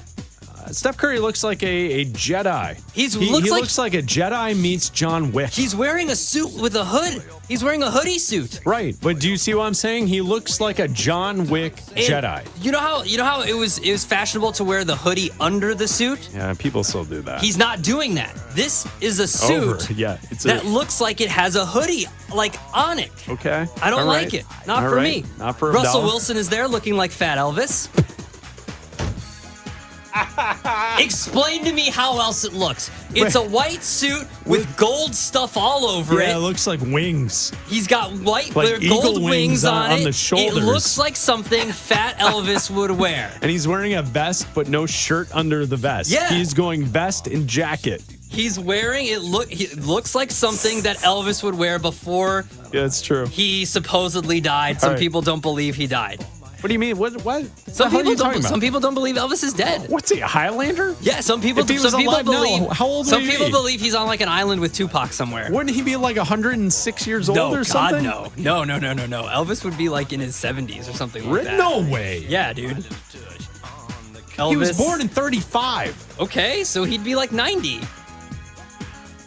Yeah, that's old. That's not that old. It's pretty old. Some though. people's grandparents are like 90. That's not that old. All right. Anyway, back to Dwayne "The Rock" Johnson was there wearing a kilt. Okay. Just letting you know. He What was is, he was who's letting the his- boys breathe. Who's his date? That's his wife. His wife. The large That's his male- wife. What are those? Lauren, what do you mean? Those are. They those look are- like pastries. Well, yeah, she had some buns on her nips. I had She had tassels some- on my pasties. They look like She had morning buns, cinnamon rolls. Yeah, that's what She the had honey cinnamon buns. rolls. Yeah, honey buns. Have you ever gotten those from the from honey the buns. store? Those Well, are delicious. Listen, Dwayne "The Rock" Johnson has a very strict diet, and that's his cheat day. That's what they look like. That's his cheat day. On her dress. On her dress. Dwayne Wade was there. He decided to take the sleeves off got of the his suit guns jacket. out. Yeah. Look at D Wade. D Wade. All right. You remember how I mentioned people that wear hoodies under suit jackets? Yeah. Jimmy Butler Yeah. thinks it's 2004 Yeah, he and was he's doing got that. All right. Russell Wilson decided to not wear a shirt. You mean Russell Westbrook? Did I say Russell Wilson? Yeah. Russell Westbrook, excuse me. Was wearing like a blue jacket thing with No no shirt. shirt. No shirt. He's ripped. Listen, if I had abs like that, Look at Westbrook. I wouldn't wear a shirt like that. And then everybody was all excited about Eileen Gu. Eileen Gu. Eileen the Gu. Olympian, yes. The Olympian, the freestyle skier. What are those, bubbles? Her dress was made of bubbles, and actually the bubbles were like coming off of her dress. Okay. Not to like reveal anything, you creep. It was just, I know where your mind is. No, the bubbles are like floating behind her. Yeah, the bubbles are floating behind So she had her. like a bubble machine in her dress. Yeah, I think so. I don't know. All right. Fantastic. And that There you is what people look like. We're at the Met Gala. There's Abdalla, our fashion expert Russell here Wilson. on Westwood One Sports. Fat Elvis. I can't wait for you to pop up on Rome later on today to break down the fashion Clones. with Rome. Russell Wilson. Fat Elvis. He does look like Fat Elvis. I can't think You're of right. another way to describe it other than like Elvis used to wear the thing with like he used to have like the bell bottoms and like the suit with the gold all over it. You totally nailed it with that. And that's exactly how he looks. All right, in the NFL, we had the NFL draft 2 weeks ago. Who has the top selling rookie jersey in the NFL to date since the NFL draft? It's surprising when you think of it. Like, who would be the top selling jersey for the NFL draft that just happened? Mm-hmm. I would expect it to be Fernando Mendoza, the number 1 overall pick to the Las Vegas Raiders, right? Quarterback goes number 1 to your team. Shouldn't Raider Nation be out there purchasing the jerseys? Yes and no. I would be a little. What do you mean yes and no? That should be it. No, That's I would. the jersey. If I were a Raiders fan, I would be hesitant to see if he worked out. I don't think Raiders fans feel like we do, where we're like second guessing this. I think that they're all in on this. I would still hold on to my Max Crosby jersey.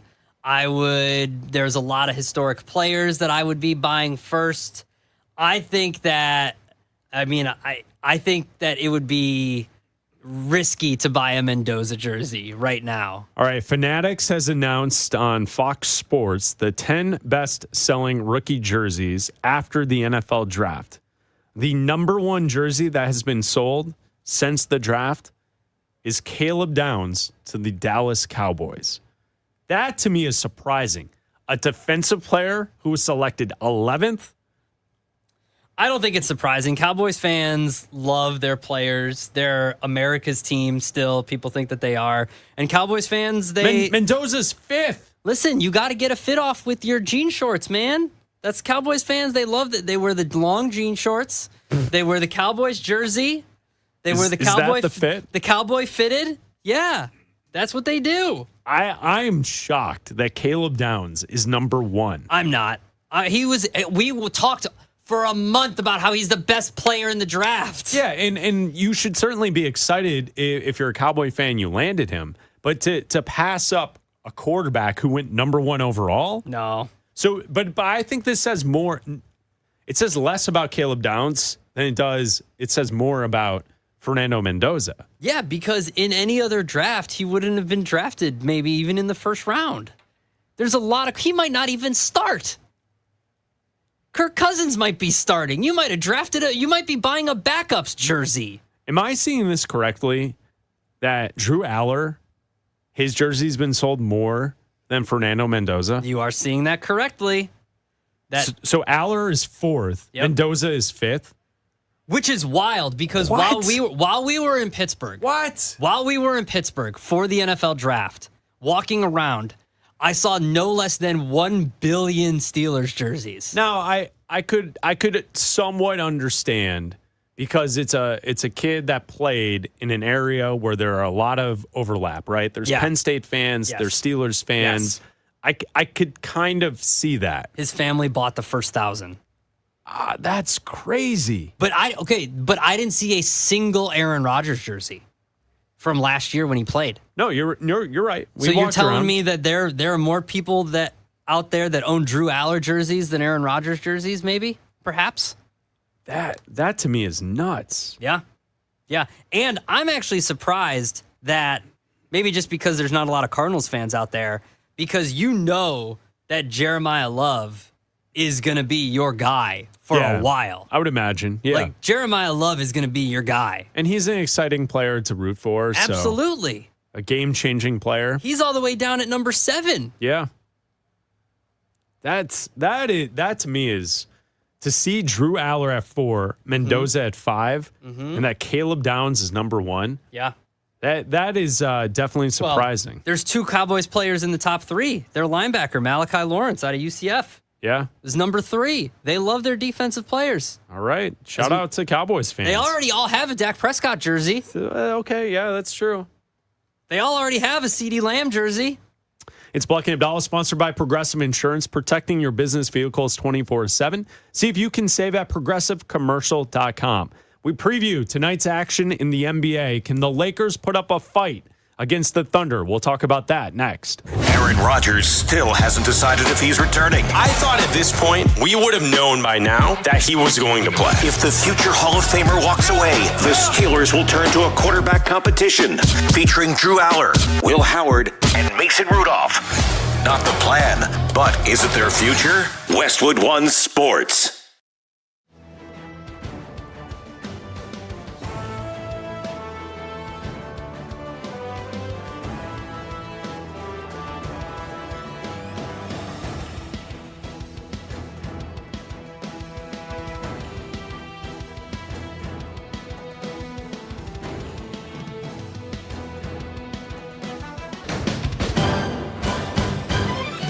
At the tone, the broadcast will begin in 4 minutes, 30 seconds.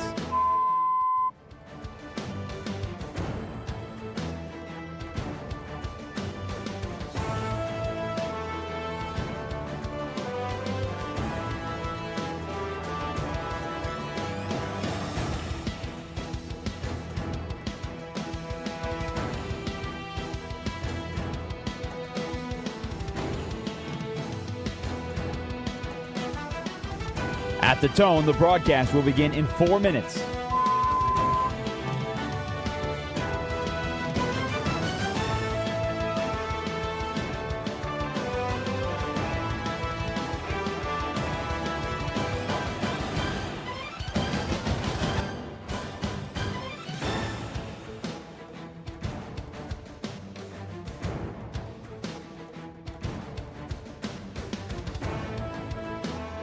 At the tone, the broadcast will be in 3 minutes and 30 seconds.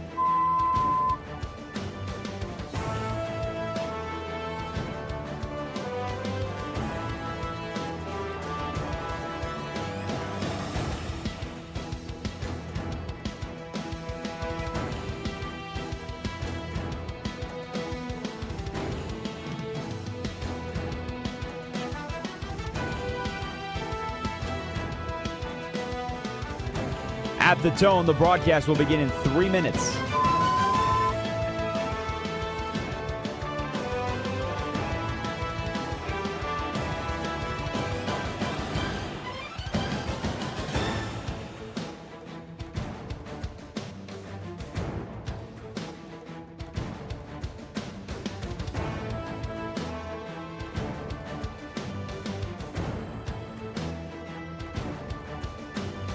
At the tone, the broadcast will begin in 2 minutes, 30 seconds.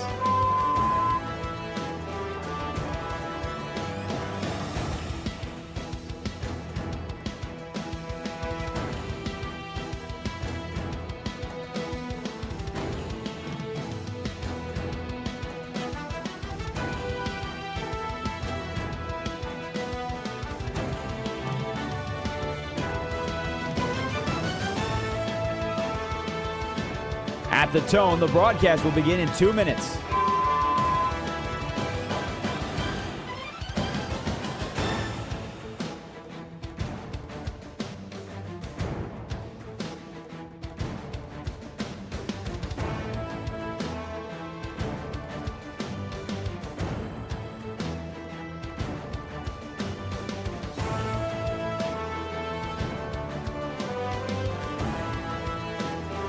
At the tone, the broadcast will begin in 1 minute, 30 seconds.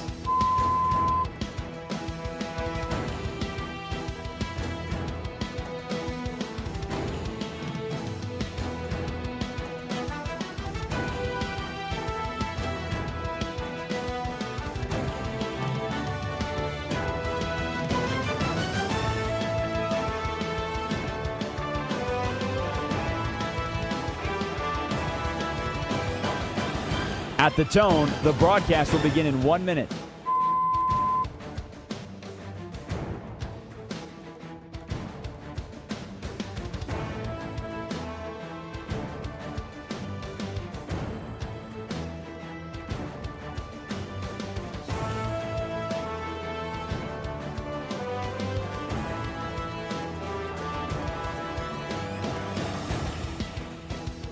Stations, this is your final time check. At the tone, the broadcast will begin in 30 seconds.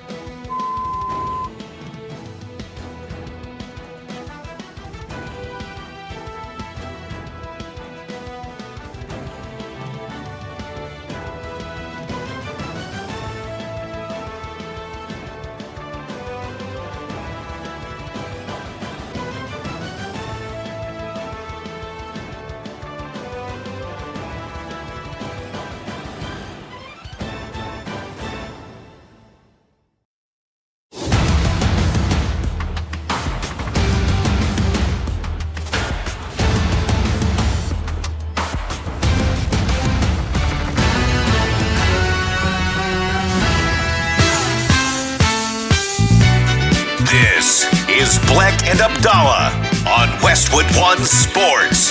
Here's Chris Bleck and Adam Abdalla. Check out the podcast on Apple and Spotify. Also, like and subscribe to our YouTube channel, Bleck and Abdalla's Show. Thank you to Raj and Laura for producing today's show, Bleck and Abdalla.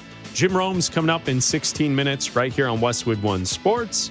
Bleck and Abdalla will return tomorrow, noon to 3 Eastern, each and every day right here on Westwood One Sports. Tonight in the NBA, the Cavs at the Pistons, Game 1, 7 o'clock Eastern. You can watch that game on Peacock this evening. And then Lakers at Thunder, Game 1 of that series, 8:30 Eastern start, NBC for that game. And Abdalla, when we look at the Lakers and the Thunder, can the Lakers pull off the upset heading into this series? It seems like it is an almost guarantee that the Thunder will move on out of this series. I mean, heck, tonight, isn't the spread tonight like 14, 15 points? And that's without the Thunder don't even have Jalen Williams. He's out for tonight's game. And they are a double-digit favorite in tonight's matchup, Thunder and the Lakers. 15.5 points for tonight and minus 1,600 to move on in the series. Both a record for LeBron as an underdog in his career. So both something that LeBron has never faced before. I think the Thunder are going to sweep. I think that they can cover tonight. I think that they are going to sweep the series. I think that they don't mess around and try to play any sort of games. I think they want the maximum amount of rest possible for whatever's coming for them, whether it's the Minnesota Timberwolves, the San Antonio Spurs, whatever's coming for them in the next round in the conference finals. Yeah. I think they want to get through this as quick and as fast and as injury-free as possible. And I think they just go out, take care of business, and just get through the Lakers as fast as possible. Yeah, I mean, it's one of those things, right? Without Luka Doncic, I don't know if the Lakers can put up much of a fight. And even if LeBron has a throwback game where he's playing like the prime LeBron that we saw just a couple of years ago, short years ago, where LeBron could still get to that point, like maybe he can get a game.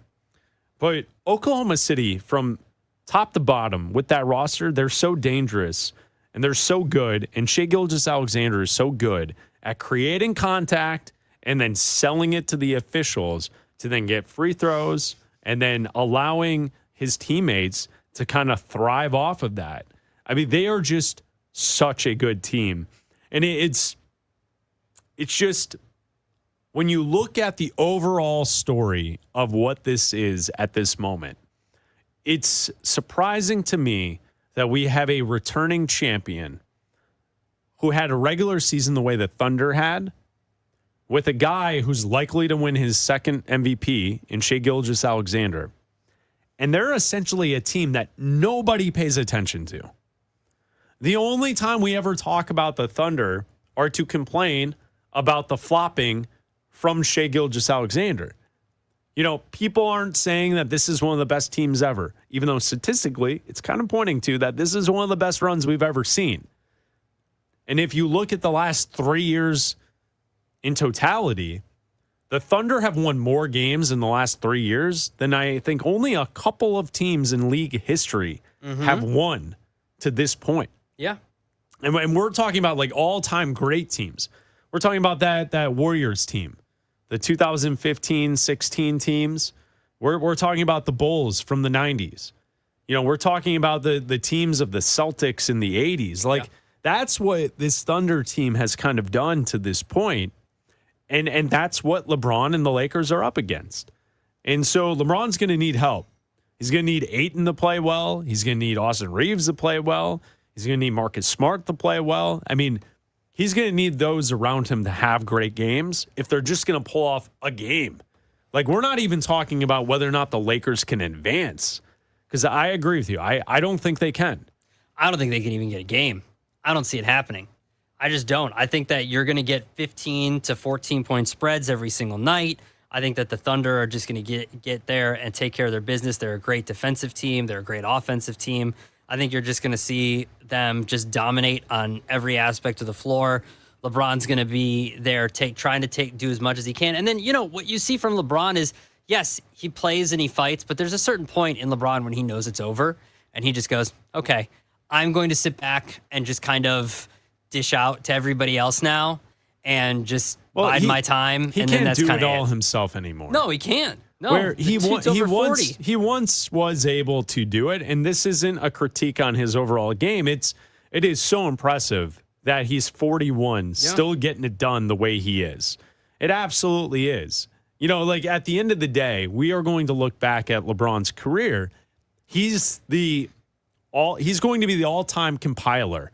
Every stat that has the most this, the most that, he's going to have them all. Most points.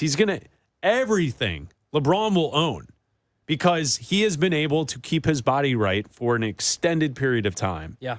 And to never really face injury or just having to battle with those things that pop up until the last couple recent seasons. Yeah. Like, in his prime, he was always there. And he was always dependable. And he could sway and swing a series all by himself. Unfortunately, those times are done. LeBron's not going to be able to do it just by himself. No, if they had Doncic, it'd be a different story, but they don't. Yeah, Him and Reeves can't do it alone. Even if Doncic was healthy, I would still pick the Thunder. For sure. But I think it could be a good series with the two teams going back and forth. Yeah, it'd be a lot different. I just don't think they can do it with just him and Reeves and Ayton and a couple other guys. They just can't. It's impossible. The other game tonight, Cavs and Pistons, game 1. So both of these teams are coming off of game 7s from Sunday. So they got the day of rest on Monday to then now meet. Both of these cities close in proximity, much like the other series in the Eastern Conference with Philadelphia and New York, Detroit and Cleveland going back and forth this week. I think when we look at this series, a lot of the pressure will be put towards the Cavs, even though the Cavs are the lower seeded team, because we've seen the stars for the Cavs before go on long playoff runs and then not win. James Harden has never gotten to the finals. Donovan Mitchell has never gotten there. And Donovan Mitchell, with this team specifically, has flamed out in the playoffs before. So I think when we look at the way the series could go, Detroit should feel great that they're at this spot. They didn't have any expectations coming into the season. The fact that they were the number one seed's awesome. They have home court for this series, and I think they're playing with house money in this round. I think the Cavs are the better team in this series. Detroit's the higher seed. However, the way that Jalen Duren's been playing in the playoffs so far, and hasn't been playing the way that he did when Cade Cunningham was out with his collapsed lung, has completely flipped. And he's been missing in action. He hasn't been putting up the same point total, and I get it. The rotations are different, the ball distribution's different, all that kind of stuff. But you need to show up. And if you're going to have a chance, and I think this is going to be a good series, but right now, the Cavs are the better team because they have more ways to score, different guys that can do it each and every night, whereas it seems like if Cunningham's not doing it, there's really nobody else that's picking up the slack because Duren hasn't been able to do it because he's just not there. There was one game last series he put up 20. Other than that, it's been 12, it's been 11, it's been 8. Like, he hasn't been able to score in the same volume that he did when Cunningham was out. And unless he can regain that form that he did before in the regular season, I just don't see Detroit being able to move on. I think Cleveland's going to be able to do this. You're right. In the scoring, you look at the season numbers, Detroit 21st in the NBA shooting from 3 percentage. So, Cleveland 16th. It's not like they're great, but I think that might be the thing that sways the series is that Cleveland's going to be able to score. Can Detroit hit enough threes to keep pace? Bleck Abdalla here on Westwood One Sports and the Westwood One Sports app. Jim Rome coming up momentarily. Abdalla, before we go, did you see this story that McDonald's is ending the self-serve soda fountains in their restaurants? They're proceeding down a path where they're removing the self-serve soda machines in McDonald's restaurants. I did. I saw this. I'm not happy about it because the sneakiness is going away. The sneakiness of asking for a water cup and going up and getting Sprite is going away. Whoa. Sneakiness. Stealing stealing is such a harsh word. Stealing. Of using Abdalla's that. upset that you can't steal soda anymore. Going up and asking for a cup for water and casually asking for sparkling water that tastes like lemon and lime is gone, okay? We can no longer do that. They're phasing out. You have until like 2032 to do that. So you have. Wait, what is this? You gotta slowly phase these things out. You can't just go in and remove them. I feel like this is a stadium build for a team. It is, right, yes. Our team's getting a new stadium. Yeah, you can come see it in 2037. Yeah, but these are slowly going away. So enjoy your sparkling water that tastes like lemon and lime for a while. So pour one out. Literally pour one out. Abdalla's just upset he can't steal soda anymore from McDonald's. Whoa. That's the problem there. Whoa. Borrow the water. Yeah, borrow. Jim Rome and the Jim Rome Show is coming up next here on Westwood One Sports. This is Westwood One Sports.